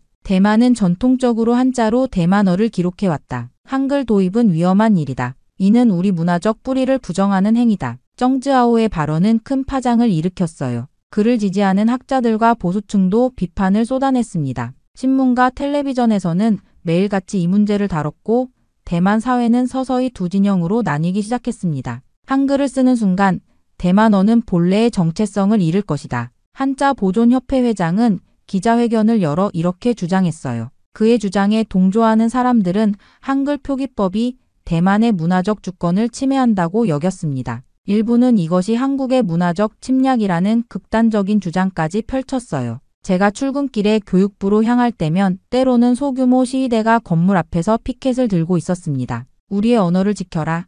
한글에노, 한자 YS 같은 문구들이었죠. 사무실로 들어가면 동료들의 시선도 달라졌어요. 어떤 이들은 응원의 미소를 보내줬지만 다른 이들은 냉랭한 표정을 감추지 않았습니다. 이 문제는 더 이상 단순한 언어학 연구가 아니었어요. 사회적, 정치적 논쟁으로 번지기 시작했습니다. 보수 언론에서는 매일같이 저를 문화배신자로 몰아갔고 진보 언론에서는 언어혁신가로 추켜 세웠어요. 이런 양극화된 반응에 가끔은 피곤함을 느끼기도 했습니다. 교육부 내에서도 갈등이 심화되었어요. 정즈하오가 이끄는 전통 보존파와 저를 지지하는 실용주의파 사이에 긴장감이 고조되었습니다. 회의에서는 종종 격렬한 논쟁이 벌어졌어요. 장회일인 당신은 우리 전통을 너무 가볍게 여기는 것 같소. 정즈하오가 어느 회의에서 공개적으로 저를 비난했습니다. 제 소신은 확고했어요. 전통을 존중하지만 언어는 살아있는 것입니다. 변화를 두려워하면 언어 자체가 죽을 수 있어요. 이런 논쟁은 학술 세미나와 공개 토론회로까지 이어졌습니다. 타이베이 대학에서 열린 대만어의 미래 토론회에는 수백 명의 청중이 몰렸어요. 그 자리에서 저는 한글 표기법의 실용성과 효율성을 설명했고 반대파는 문화적 정체성 문제를 제기했습니다. 우리의 작은 실험은 이제 대만 사회 전체를 뜨겁게 달구는 이슈가 되었어요. 그리고 바로 그때 예상치 못한 더 큰 파도가 밀려왔습니다. 중국이 이 문제에 관심을 보이기 시작한 것이었어요. 처음에는 중국 SNS에서 몇몇 논평가들이 한글 표기법에 대해 비판적인 글을 올리는 정도였습니다. 그러나 상황이 빠르게 변했어요. 어느 날 아침 제가 출근 준비를 하며 뉴스를 보고 있었을 때였습니다. 중국 외교부 대변인의 정례 브리핑 장면이 생중계되고 있었어요. 갑자기 귀에 익은 단어가 들렸습니다. 한글이라는 단어였죠. 대만이 한글을 도입한다면 이는 중국 문화에 대한 도전이다. 외교부 대변인이 단호한 어조로 말했습니다. 커피잔을 들고 있던 제 손이 떨렸어요. 작은 언어 연구 프로젝트가 어떻게 국제적인 이슈가 되었는지 믿기지 않았습니다. 사태는 걷잡을 수 없이 커졌어요. 중국 관영 언론들도 이 문제에 가세했습니다. 황구시보는 한국이 대만을 문화식민지로 만들려 한다.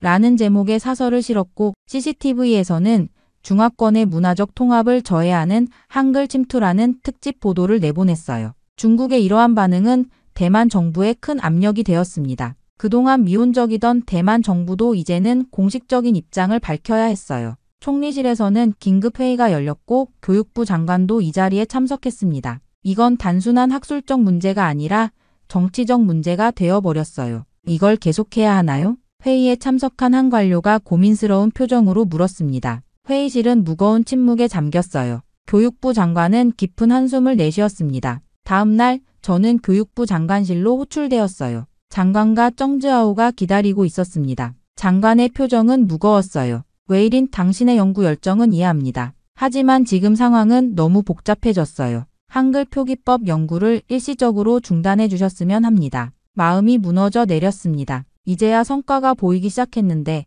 이렇게 중단해야 한다니요. 정즈하오는 승리감에 찬 미소를 지었어요. 지금 상황에서는 무리입니다. 정치적 문제가 될 수 있어요. 교육부의 결정을 따라주세요. 장관의 말에 형식적으로 고개를 끄덕였지만 마음은 이미 다른 곳에 있었습니다. 저는 이 연구가 단순한 직업적 호기심을 넘어서 사라져가는 우리 언어를 구하기 위한 사명이라고 느꼈거든요. 사무실로 돌아와서 제 책상을 정리하기 시작했습니다. 연구 자료들, 실험 결과, 학생들의 피드백. 이 모든 것을 포기해야 한다고 생각하니 가슴이 아팠어요. 그때 휴대폰으로 한 문자가 왔습니다. 연구에 참여했던 대학생 중 한 명이었어요. 선생님, 한글로 대만어를 배울 수 있게 해주셔서 감사합니다. 처음으로 할머니와 제대로 대화할 수 있게 되었어요. 그 순간 마음을 굳혔습니다. 공식적으로는 연구를 중단하는 척하면서도 비공식적으로는 계속 진행하기로 했어요. 우리 언어를 살리는 일이라면 약간의 위험은 감수할 가치가 있었습니다.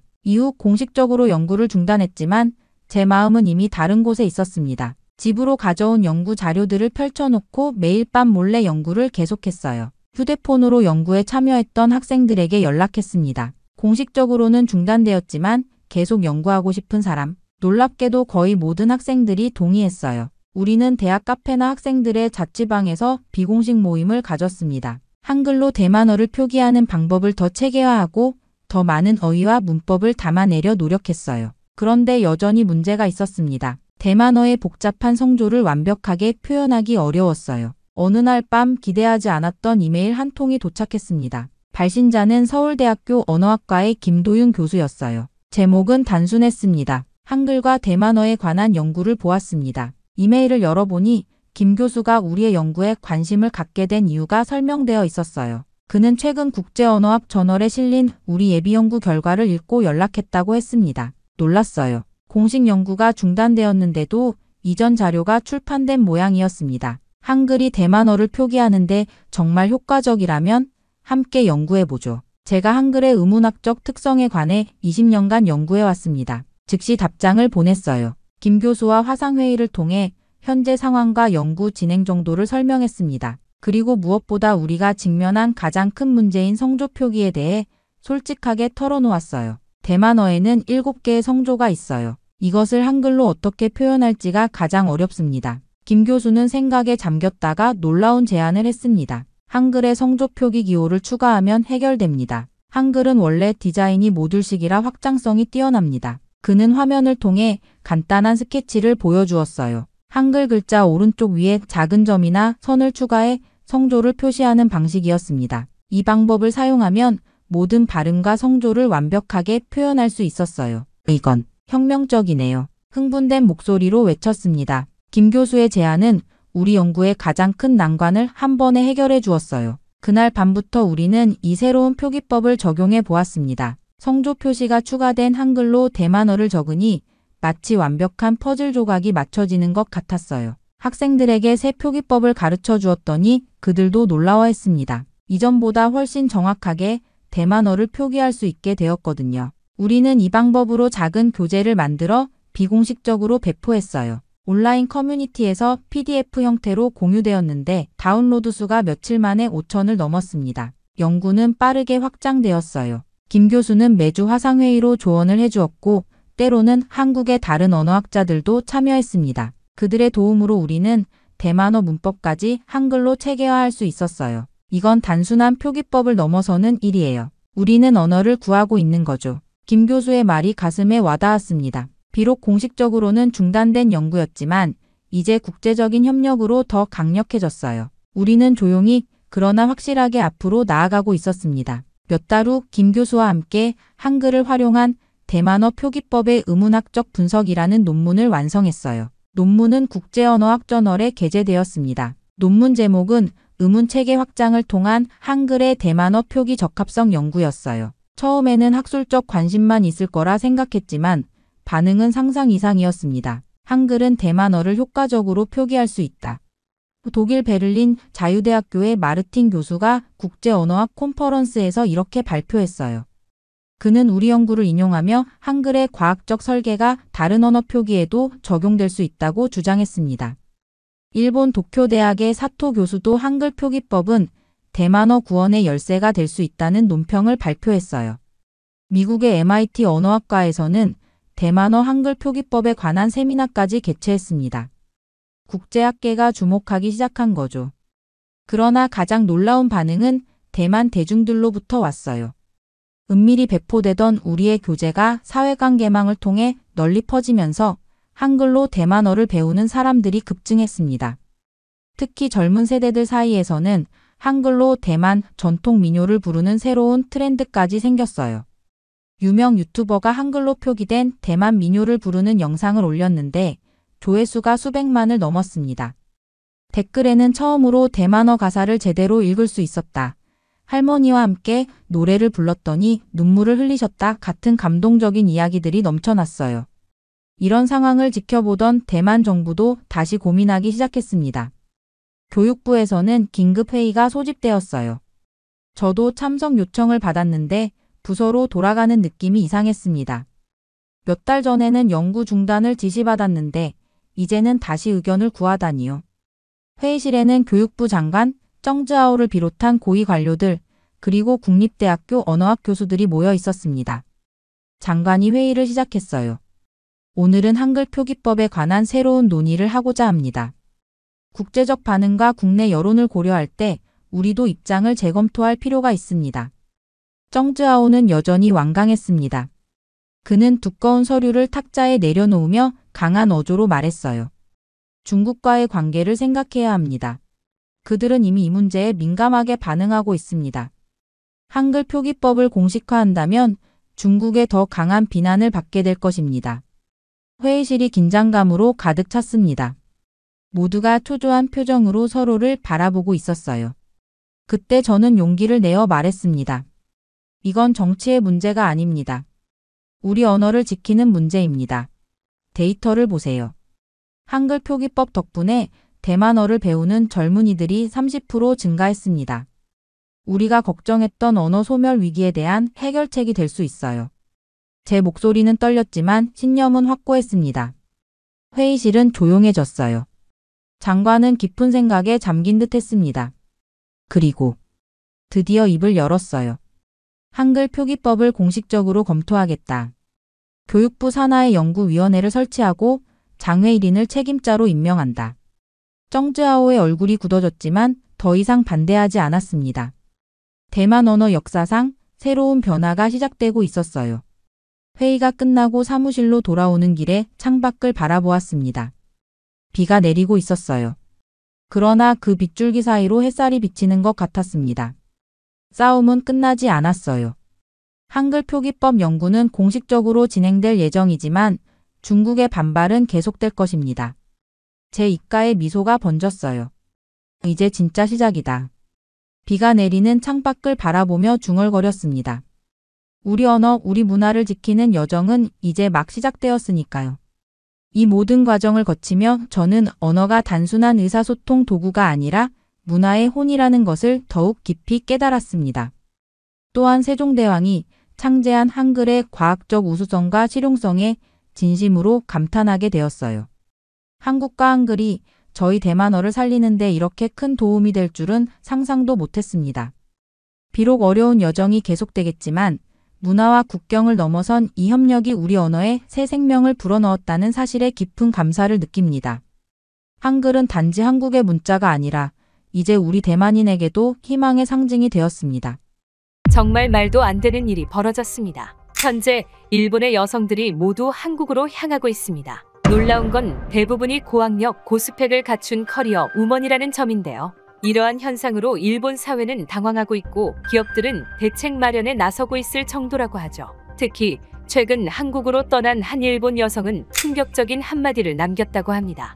大切な人だったり家族を思う気持ちとこの地球のことを思って 대체 무슨 일이 벌어진 걸까요?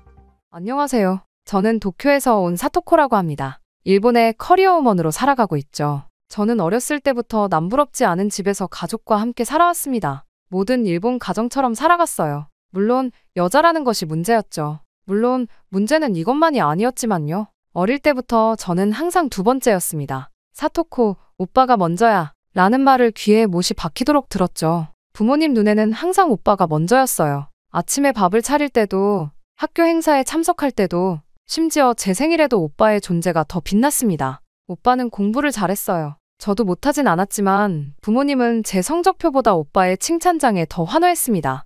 여자아이는 조용하고 얌전하게 자라야 해. 어머니의 이 말은 제 어린 시절의 주문과도 같았죠. 아버지는 어떻게든 제게 여성다운 행동을 강요했어요. 또 다른 부모님의 말버릇은 일본이 최고야 였습니다. 아버지는 회사에서 돌아오실 때마다 역시 일본 기술력은 세계 최고다 라며 자랑스럽게 말씀하시곤 했어요. 특히 아시아에서는 일본을 따라올 나라가 없다고 했죠. 특히 한국에 대해서는 더 했습니다. 한국? 그냥 일본 흉내나 내는 수준이지. 오빠가 자주 하던 말이었어요. TV에서 한국 관련 뉴스가 나오면 아버지는 저 나라는 아시아에서도 한참 뒤떨어졌어. 게다가 피해망상도 너무 심하잖니. 일본한테 감사할 줄 모르고 말이야. 라며 채널을 돌려버렸습니다. 그렇게 저도 모르게 한국을 가장 아래로 깔보는 시각을 갖게 됐어요. 제 안중에도 없는 나라였죠. 제 머릿속에는 오로지 아시아 최고 국가인 일본에서 성공한 여성이 되어야지라는 생각뿐이었으니까요. 때문에 저는 밤늦게까지 공부는 기본이고 대학 입시도 취업 준비도 모두 최선을 다했습니다. 그렇게 꿈에 그리던 일본의 대형 전자기업에 합격했죠. 하지만 회사에 도착한 순간부터 저는 큰 충격을 받고 말았습니다. 사무실에 들어서자 여성 직원들은 모두 한쪽에 모여 있었어요. 비서, 행정, 총무 모두 보조적인 역할이었죠. 반면 남자 직원들은 실제 사업부에서 의사결정을 내리고 있었습니다. 첫 회의에서 저는 단 한마디도 하지 못했어요. 발언권은 모두 남자 선배들에게만 돌아갔죠. 대신 저는 차를 나르고 회의록을 작성했습니다.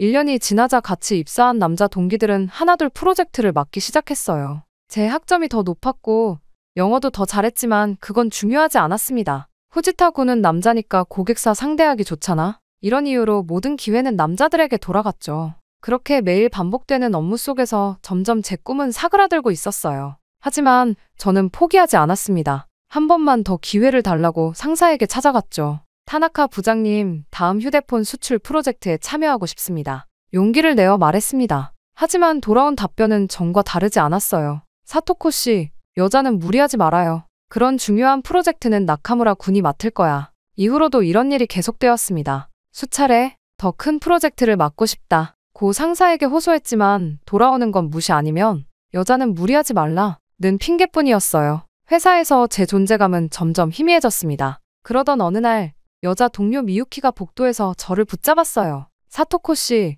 이렇게 계속 나서면 윗분들이 불편해할 거야. 괜히 튀지 말고 조용히 지내는 게 좋아. 미유키의 충고였지만 저에겐 또 다른 벽처럼 느껴졌죠. 점심시간에도 저는 혼자였습니다. 다른 직원들은 자연스레 저를 피했어요. 사토코는 너무 욕심이 많아서 이런 수군거림이 들려왔죠. 매번 능력을 인정받지 못하고 점차 주변에서 고립되는 상황이 계속됐습니다. 저 또한 점점 좌절감이 쌓여가고 있었죠. 하지만 운명은 갑자기 찾아왔습니다. 저의 인생을 완전히 바꿔버릴 일이 일어나고 말았죠. 월요일 아침 공지가 올라왔어요. 해외 지사 및 파트너사 프로젝트 인원 모집. 눈을 크게 뜨고 공지를 읽었습니다. 미국, 영국, 독일, 싱가포르, 그리고 한국까지 다양한 국가의 파견 자리가 있었어요. 휴게실은 해외 파견에 대한 이야기로 가득했습니다. 미국 지사는 연봉이 2배래. 영국 파견은 주택 보조금도 나온대. 모두들 선망하는 파견지를 놓고 이야기했어요. 그런데 한국 파견에 대해서만큼은 분위기가 달랐습니다. 한국? 굳이 거기에 가야 해? 키무라가 인상을 찌푸리며 말했어요. 일본보다 뒤떨어진 나라에 가서 배울 게 뭐가 있겠어. 다른 동료들도 고개를 끄덕였죠. 솔직히 저도 같은 생각이었어요. 아버지와 오빠가 항상 말하던 것처럼 한국은 일본의 그림자를 따라가는 나라라고만 생각했으니까요. 하지만 그때 인사팀의 모리 부장이 제게 다가왔습니다. 사토코 씨, 혹시 해외 파견에 관심 있어? 특히 한국 자리 말이야. 모리 부장의 갑작스러운 제안에 당황했어요. 파견 다녀온 직원들은 경력에 큰 도움이 돼. 거의 승진이 보장된다고 봐도 좋아. 승진이라는 단어에 귀가 솔깃해졌습니다. 3년 동안 승진은커녕 제대로 된 업무 한 번 맡지 못했으니까요. 파견 다녀오면 정말 승진할 수 있나요? 조심스레 물었죠. 모리 부장은 미소를 지으며 대답했어요. 물론이지. 특히 지금 한국은 지원자가 없어서 경쟁 없이 갈 수 있어.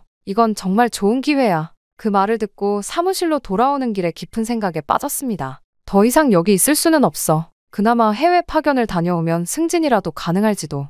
마지막 기회라는 심정이었어요. 하지만 한국이라니 내심 불쾌했습니다. 왜 하필 한국이냐? 그날 저녁 집에서 인터넷으로 한국에 대해 찾아봤어요. 하지만 아버지의 말이 귓가에 맴돌았죠. 한국은 일본을 따라하기만 하는 나라야. 그런 나라에 가야 한다는 게 너무 굴욕처럼 느껴졌습니다. 그러나 이 기회를 놓치면 일본 본사에서 더 오를 수 없을 거라는 두려움이 더 컸어요. 울며 겨자 먹기 라는 말이 떠올랐습니다. 다음 날 아침 무거운 마음으로 지원서를 작성했어요. 인사팀에 지원서를 제출하자 담당자는 놀란 눈으로 저를 바라봤습니다. 사토코 씨가 한국에 지원하다니 억지 미소로 좋은 경험이 될 것 같아요. 라고 답했지만 속으로는 다른 선택지가 없으니까라고 생각했죠. 지원서 제출 후 일주일도 채 지나지 않아 합격 통보를 받았어요. 주변에서는 사토코 정말 한국에 가려고 하며 동정 어린 눈빛을 보냈습니다. 그런 시선이 더 짜증났지만 승진이라는 목표를 위해 참기로 했어요. 이후 파견 날짜가 정해지고 제 마음은 복잡했어요. 한국에 대한 정보를 찾아보면 찾아볼수록 생각보다 괜찮을지도 라는 생각과 아니야 일본보다 뒤떨어져 있을 거야 라는 생각이 교차했습니다. 그렇게 불안한 마음으로 인천공항에 도착했죠. 공항에서 서울 도심으로 향하는 길, 창밖으로 보이는 풍경이 제 예상과 달랐어요. 깔끔하게 정돈된 도로, 현대적인 건물들. 생각보다 발전돼 있네? 라고 생각했죠. 특히 강남 지역에 들어서자 세련된 고층 빌딩들이 즐비했어요. 빠른 걸음으로 걷는 직장인들의 모습도 도쿄와 크게 다르지 않았습니다. 첫 출근 날 긴장된 마음으로 회사 건물 앞에 섰어요. 유리와 철골로 지어진 현대적인 건물이었죠. 로비에 들어서자 세련된 인테리어와 밝은 조명이 눈에 들어왔습니다. 일본 본사보다 더 세련됐잖아? 놀라운 마음으로 리셉션에 접근했어요. 안녕하세요. 일본 도쿄 본사에서 파견 온 사토코입니다. 어색한 한국어로 인사했죠. 리셉션 직원은 밝게 웃으며 환영합니다. 김 과장님이 곧 내려오실 거예요. 라고 답했어요. 친절한 응대에 긴장이 조금 풀렸습니다. 김 과장님의 안내로 사무실에 들어서자 또 한 번 놀랐어요. 개방적인 공간, 자유로운 복장의 직원들, 그리고 활기찬 분위기. 일본 본사의 경직된 분위기와는 너무 달랐죠. 여성 직원들도 남성 직원들과 동등하게 업무를 진행하는 모습이었습니다. 오늘은 팀원들과 인사하고 오후에는 CEO님과 미팅이 있어요. 김 과장님의 말에 고개를 끄덕였지만 속으로는 남자 CEO겠지? 라고 생각했어요. 일본에서는 여성 임원도 드문데 CEO는 거의 불가능한 일이었으니까요. 오후가 되자 김 과장님이 저를 회의실로 안내했습니다. CEO님이 곧 오실 거예요. 그렇게 말하며 자리를 비웠죠. 저는 회의 자료를 다시 한번 확인하며 긴장된 마음을 진정시키고 있었어요. 회의실 문이 열리고 들어온 사람은 세련된 정장 차림의 40대 여성이었습니다. 안녕하세요. 저는 박지연 CEO입니다. 일본에서 오신 사토코 씨, 환영합니다. 당황스러워 말을 잇지 못했어요. 이 회사의 CEO가 여성이라고. 박 CEO는 자신감 넘치는 목소리로 회사에 대해 설명하기 시작했습니다. 저희는 5년 전 스타트업으로 시작해서 지금은 아시아 시장 점유율 3위까지 성장했어요. 일본 시장에도 진출하고 싶어 이번 협업을 계획했죠. 그녀의 말 한마디에서 전문성과 리더십이 느껴졌어요. 부드러운 말투였지만 그 안에는 확실한 카리스마가 담겨 있었죠. 일본에서도 여성 CEO는 극히 드문데 한국이 이 정도라고 제 생각에 틀이 흔들리기 시작했습니다. 미팅이 끝나고 사무실 투어를 하는 동안 최신 설비와 효율적인 업무 시스템에 또 한 번 놀랐어요. 팀장들 중 절반이 여성이었고 모두 자신의 분야에서 당당하게 의견을 내고 있었죠. 일본 본사와는 너무 다른 모습이었습니다. 하루 일정을 마치고 호텔로 돌아오는 길,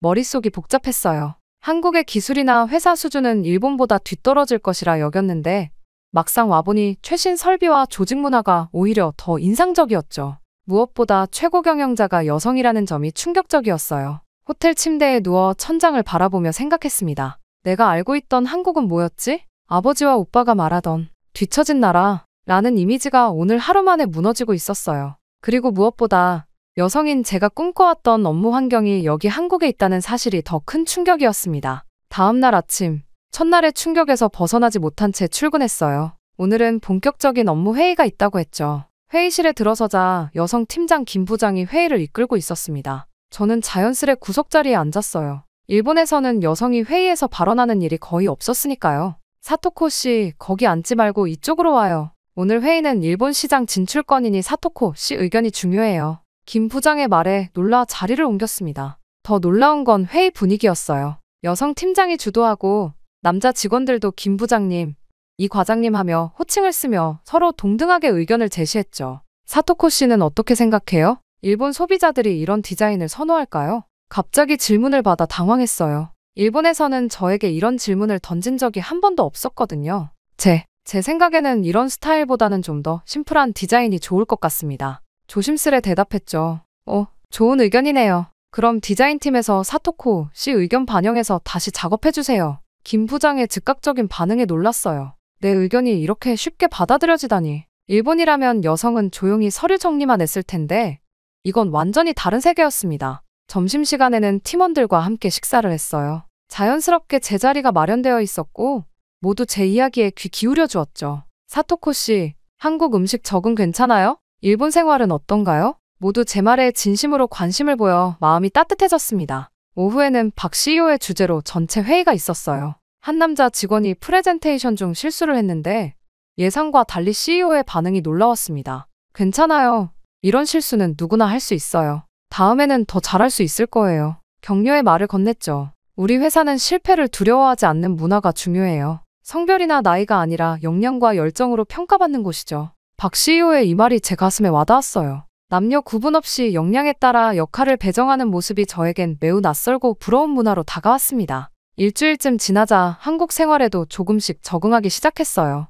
회사 생활뿐만 아니라 일상에서도 새로운 경험을 하고 있었죠. 지하철에서는 사람들이 자연스럽게 길을 비켜주었고, 편의점이나 카페에서는 친절한 태도로 대해주었습니다. 어느 날 저녁, 팀 회식이 있었어요. 일본에서의 회식은 여성이 술을 따르고 웃어주는 역할이었는데, 여기서는 달랐습니다. 모두가 동등하게 대화하고 즐기는 분위기였죠. 박 CEO도 참석해 편안하게 직원들과 어울렸어요. 사토코 씨, 한국 생활은 어때요? 불편한 점 있으면 언제든 말해요. 늦은 밤 회식을 마치고 혼자 숙소로 돌아가는 길, 문득 깨달았어요. 일본에서는 항상 불안했던 귀갓길인데 여기서는 그렇지 않았죠. 거리는 밝게 조명이 켜져 있었고 늦은 시간에도 사람들이 자연스럽게 다니고 있었어요. 호텔방에 도착해 생각했습니다. 어쩌면 한국이 일본보다 여성의 안전이나 배려 측면에서 더 나을 수도 있네? 제가 알고 있던 한국에 대한 인식이 하루하루 깨져가고 있었어요. 특히 여성으로서 느끼는 존중과 안전함이 일본에서보다 더 크게 느껴졌습니다. 침대에 누워 오늘 하루를 되돌아봤어요. 회의에서 제 의견이 존중받고 실수에도 격려받는 문화, 그리고 일상에서 자연스럽게 느껴지는 배려. 이런 환경에서 일한다면 어떨까? 처음으로 한국 파견이 불행이 아닌 기회로 느껴지기 시작했습니다. 한국 생활이 한 달쯤 지나자 저는 이곳 환경에 완전히 적응하기 시작했어요.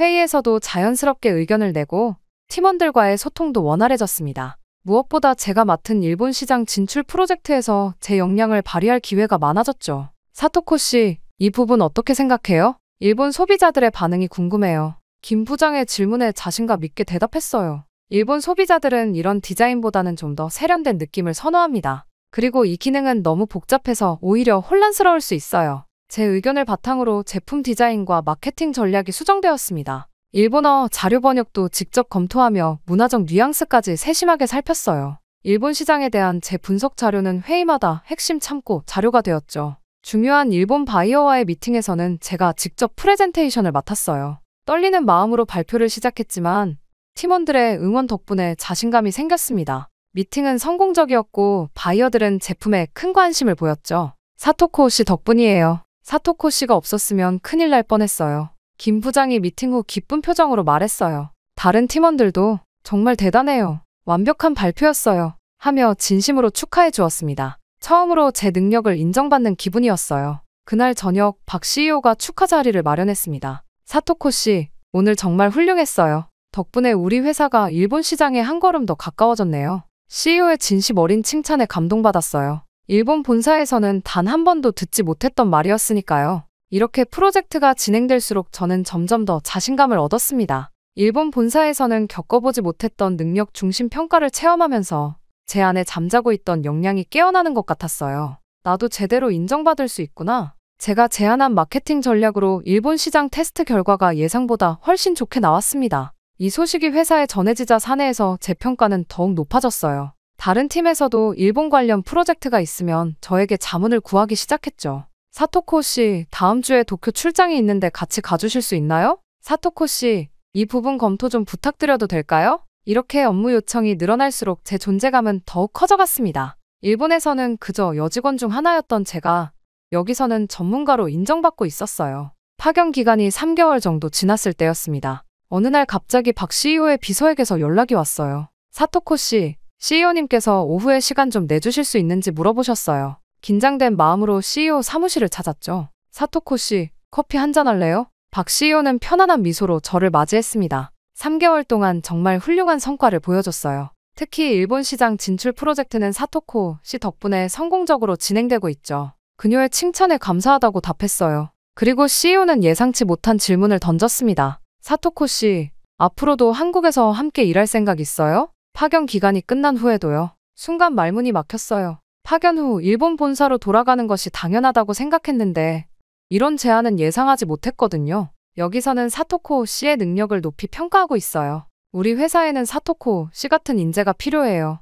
박 CEO의 말을 들으며 가슴이 뭉클해졌습니다. 여기선 내가 차별 없이 인정받고 있구나. 동시에 머릿속에는 다른 생각도 스쳐갔어요. 본사로 돌아가면 또 예전처럼 무시당하겠지. 이런 고민이 순간 머릿속을 가득 채웠습니다. 박 CEO의 제안을 받고 깊은 생각에 빠져있던 중 일본 본사에서 메일이 왔어요. 타나카 부장의 메일이었죠. 사토코 씨, 파견 기간이 이제 한 달 정도 남았네요. 돌아오면 국제사업부에 자리를 마련해놨으니 걱정 마세요. 처음엔 기뻤어요. 국제사업부, 승진인가? 하지만 이어진 내용에 마음이 무거워졌습니다. 물론 처음에는 서포트 역할부터 시작해야 해요. 회의 자료 준비, 번역 업무가 주가 될 거예요. 화면을 보며 한숨이 나왔습니다. 결국 똑같은 자리네. 국제사업부라는 이름만 달라졌을 뿐 제가 있었던 자리는 결국 서포트 직책일 테고 다시 그 지긋지긋한 차별이 시작될 것이란 불안감이 엄습했어요. 그날 저녁 부모님께 전화가 왔습니다. 사토코, 이제 곧 돌아온다며? 아버지가 정말 기다리고 계셔. 어머니의 목소리였죠. 한국은 어때? 역시 일본보다 많이 뒤처져 있지. 아버지가 수화기를 받아 물었어요. 순간 말문이 막혔습니다. 실제로 겪어보니 한국은 오히려 여성들이 더 당당하고 직장 문화도 합리적이었는데요. 하지만 이런 말을 꺼내면 가족들이 어떤 반응을 보일지 두려웠어요. 그냥 생각보다 괜찮아요. 애매하게 대답했죠. 결국 한국 따위에서 오래 있을 생각은 아니겠지? 그 나라가 얼마나 뒤처져 있는데. 아버지의 말에 아무 대답도 할 수 없었어요. 실제 제 경험과 너무 달랐거든요. 오히려 첨단 기술과 합리적인 조직 문화가 일본보다 더 발전된 측면도 있었죠. 다음 날 오빠에게서 메시지가 왔습니다. 사토코, 파견 끝나고 어떤 계획이야? 우리 가족 지인 중에 소개팅 해줄 만한 사람 있다고 하는데. 순간 짜증이 났어요. 저는 커리어를 고민하고 있는데 오빠는 벌써 결혼 이야기를 꺼내다니요. 오빠, 나 아직 커리어에 집중하고 싶어. 솔직하게 답장했어요. 곧바로 전화가 왔죠. 사토코, 너무 욕심부리지 마. 너는 결국 일본에서 결혼하고 안정되면 돼. 왜 모험을 해? 한국 같은 곳에서 더 있을 필요 없어. 오빠의 강압적인 말투에 화가 났지만 또다시 반박하지 못했습니다. 전화를 끊고 아파트 베란다에 서서 서울의 밤 풍경을 바라봤어요. 내가 진짜 원하는 건 뭘까? 머릿속이 복잡했습니다. 일본으로 돌아가면 승진할 수 있을까? 아니면 또 벽에 막힐까? 국제사업부라는 말에 잠시 기대했지만 실상은 똑같은 서포트 역할일 것이 뻔했어요. 지금 한국에서 경험하는 이 기회를 놓칠 수 있을까? 여기서는 제 능력을 인정받고 의견이 존중받고 성별이 아닌 역량으로 평가받았습니다. 그런 환경을 다시 잃는다는 생각만으로도 답답했어요. 하지만 또 다른 걱정도 있었죠. 한국에 정착하면 가족들은 어떻게 생각할까? 저는 항상 착한 딸이었어요. 부모님 말씀에 순종하고 기대를 저버리지 않으려 노력했죠. 그런데 이번엔 달랐습니다. 제 인생의 중요한 결정에서 가족의 기대와 제 행복 사이에서 선택해야 했어요. 다음 날 회사에서 박 CEO를 마주쳤습니다. 사토코 씨, 어제 제안에 대해 생각해봤어요? 친절한 미소로 물었죠. 네, 아직 고민 중입니다. 솔직하게 답했어요. 천천히 생각해보세요. 사토코 씨의 결정을 존중할게요. 그녀의 배려 어린 말에 더욱 마음이 복잡해졌습니다. 노트북을 열어본사 메일을 다시 읽었어요. 그리고 제 경력 계획을 적어보기 시작했습니다. 일본으로 돌아갈 경우와 한국에 남을 경우 각각의 장단점을 비교해봤죠. 이성적으로는 한국에 남는 것이 제 커리어에 더 유리했지만 감정적으로는 가족과의 관계가 걱정됐어요. 깊은 한숨이 나왔습니다. 머릿속이 복잡하고 마음은 갈피를 잡지 못했어요. 이것은 단순한 직장 선택의 문제가 아니었습니다. 제 인생관, 가치관, 그리고 미래에 관한 큰 갈림길이었죠. 이 선택이 앞으로의 제 삶을 완전히 바꿔놓을 것이라는 사실을 알고 있었어요. 이틀 후 박 CEO에게서 다시 연락이 왔어요. 사토코 씨, 점심 함께 할 수 있을까요? 긴장된 마음으로 약속 장소에 도착했죠. 고급스러운 한식당이었어요. 박 CEO는 이미 와 있었고 반갑게 저를 맞이했습니다. 사토코 씨, 솔직히 말할게요. 우리 회사는 사토코 씨 같은 인재가 필요해요. 그녀가 진지한 표정으로 말을 이어갔습니다. 우리 회사 정식 임원 수습 프로그램에 지원해보는 것 어떠세요? 1년간 수습 과정을 거치면 정식 임원으로 승진할 기회가 있어요. 순간 귀를 의심했어요. 임원이요? 놀라움을 감추지 못했습니다. 박 CEO는 고개를 끄덕였죠. 네, 우리 회사에서 외국인 여성이 임원이 된 전례는 없지만 사토코 씨라면 충분히 가능성이 있다고 생각해요. 그 가능성을 열어두고 싶습니다. 가슴이 뭉클해졌어요. 제 능력이 이렇게까지 높이 평가된다는 사실에 깊은 감동을 받았습니다. 일본에서는 여성 임원이 극히 드물었고 외국인 여성 임원은 상상조차 할 수 없었거든요. 정말 감사합니다. 진지하게 고민해보겠습니다. 집으로 돌아오는 길, 머릿속은 복잡했지만 마음은 이미 결정을 내린 것 같았어요. 호텔방에 도착해 노트북을 열고 일본 본사에 이메일을 작성했습니다. 오랫동안 고민하다 마침내 보내기 버튼을 눌렀어요. 다음 날 아침, 타나카 부장에게서 급한 전화가 왔습니다. 사토코 씨, 이메일 봤어요. 설마 한국 회사로 완전히 넘어가겠다는 건가요? 이건 우리를 배신하는 거예요. 그의 목소리에서 분노가 느껴졌어요. 타나카 부장님, 깊이 고민한 결정입니다. 최대한 차분하게 대답했습니다. 여기서는 제가 원하는 역할도 성장도 가능하다고 믿어요. 제 삶을 제 방식으로 살고 싶습니다. 그는 계속 화를 내며 말했어요. 당신을 믿었는데 돌아오면 승진 기회도 있었어요. 일본 회사, 일본 문화를 버리고 어떻게 한국을 선택할 수 있죠? 한참을 들었고 결국 결정을 다시 생각해보세요. 인사팀에도 보고해야 합니다. 라는 말을 남기고 전화를 끊었죠. 부모님께 전화하는 것은 더 어려웠어요. 떨리는 손으로 전화를 걸었습니다. 어머니, 아버지, 제가 결정한 일이 있어요. 한국 회사에서 정식으로 일하기로 했어요. 순간 전화 너머로 침묵이 흘렀죠. 뭐라고? 아버지의 목소리가 높아졌어요. 어떻게 한국을 택하냐? 일본 사람으로서의 자존심은 어디 갔니? 어머니도 울먹이며 사토코, 제발 다시 생각해봐. 집에 돌아와서 좋은 사람 만나 결혼하면 되잖아. 라고 말했습니다. 오빠마저 전화로 한바탕 화를 냈어요. 너 미쳤어? 일본을 버리고 한국에서 산다고. 그 뒤떨어진 나라에서 무슨 미래가 있다고 생각하는 거야? 가슴이 아팠지만 이번만큼은 제 뜻을 굽히지 않았어요. 나도 모르게 한국을 무시했어. 하지만 와서 보니 내 편견이 잘못됐다는 걸 깨달았어. 오히려 여성이 능력으로 인정받는 환경이야. 난 여기서 능력을 인정받고 싶어. 단호하게 말했습니다. 가족들은 한동안 저와 연락을 끊었어요. 아프고 외로웠지만 제 결정은 변함없었습니다. 박 CEO에게 임원 수습 프로그램에 지원하겠다고 말했어요. 그녀는 환하게 웃으며 훌륭한 결정이에요. 사토코 씨의 미래를 응원합니다. 라고 말했죠. 그날 저녁 한강변을 걸으며 서울의 야경을 바라봤어요. 처음으로 마음이 편안해졌습니다. 비록 가족과의 관계는 일시적으로 어려워졌지만 제 인생에서 처음으로 진정한 제 선택을 했다는 생각이 들었어요. 두렵지만 설렜고 불안했지만 새로운 가능성에 희망이 생겼습니다. 이후 한국에서의 새로운 출발은 기대 이상이었어요. 임원 수습 프로그램에 들어가자 제 시야가 넓어졌습니다. 다른 여성 리더들과의 교류도 늘어났죠. 그들은 저를 동료로 환영해 주었어요. 사토코 씨, 우리 여성 임원 네트워킹 모임에도 참여해요. 물론 어려움도 있었습니다. 외국인이라는 장벽은 분명했어요. 미묘한 문화적 차이, 완벽하지 않은 한국어. 하지만 팀원들이 적극적으로 협력해 주었죠. 천천히 말해주세요. 이 표현은 이렇게 쓰는 게 더 자연스러워요. 모두가 제 성장을 도왔어요. 특히 박 CEO는 멘토 역할을 자처했습니다. 사토코 씨, 어려운 일 있으면 언제든 찾아오세요. 저도 처음 이 자리에 올랐을 때 많이 힘들었거든요. 6개월이 지나자 저는 크게 성장했어요. 이제 회의실에서 자신 있게 제 아이디어를 발표했죠.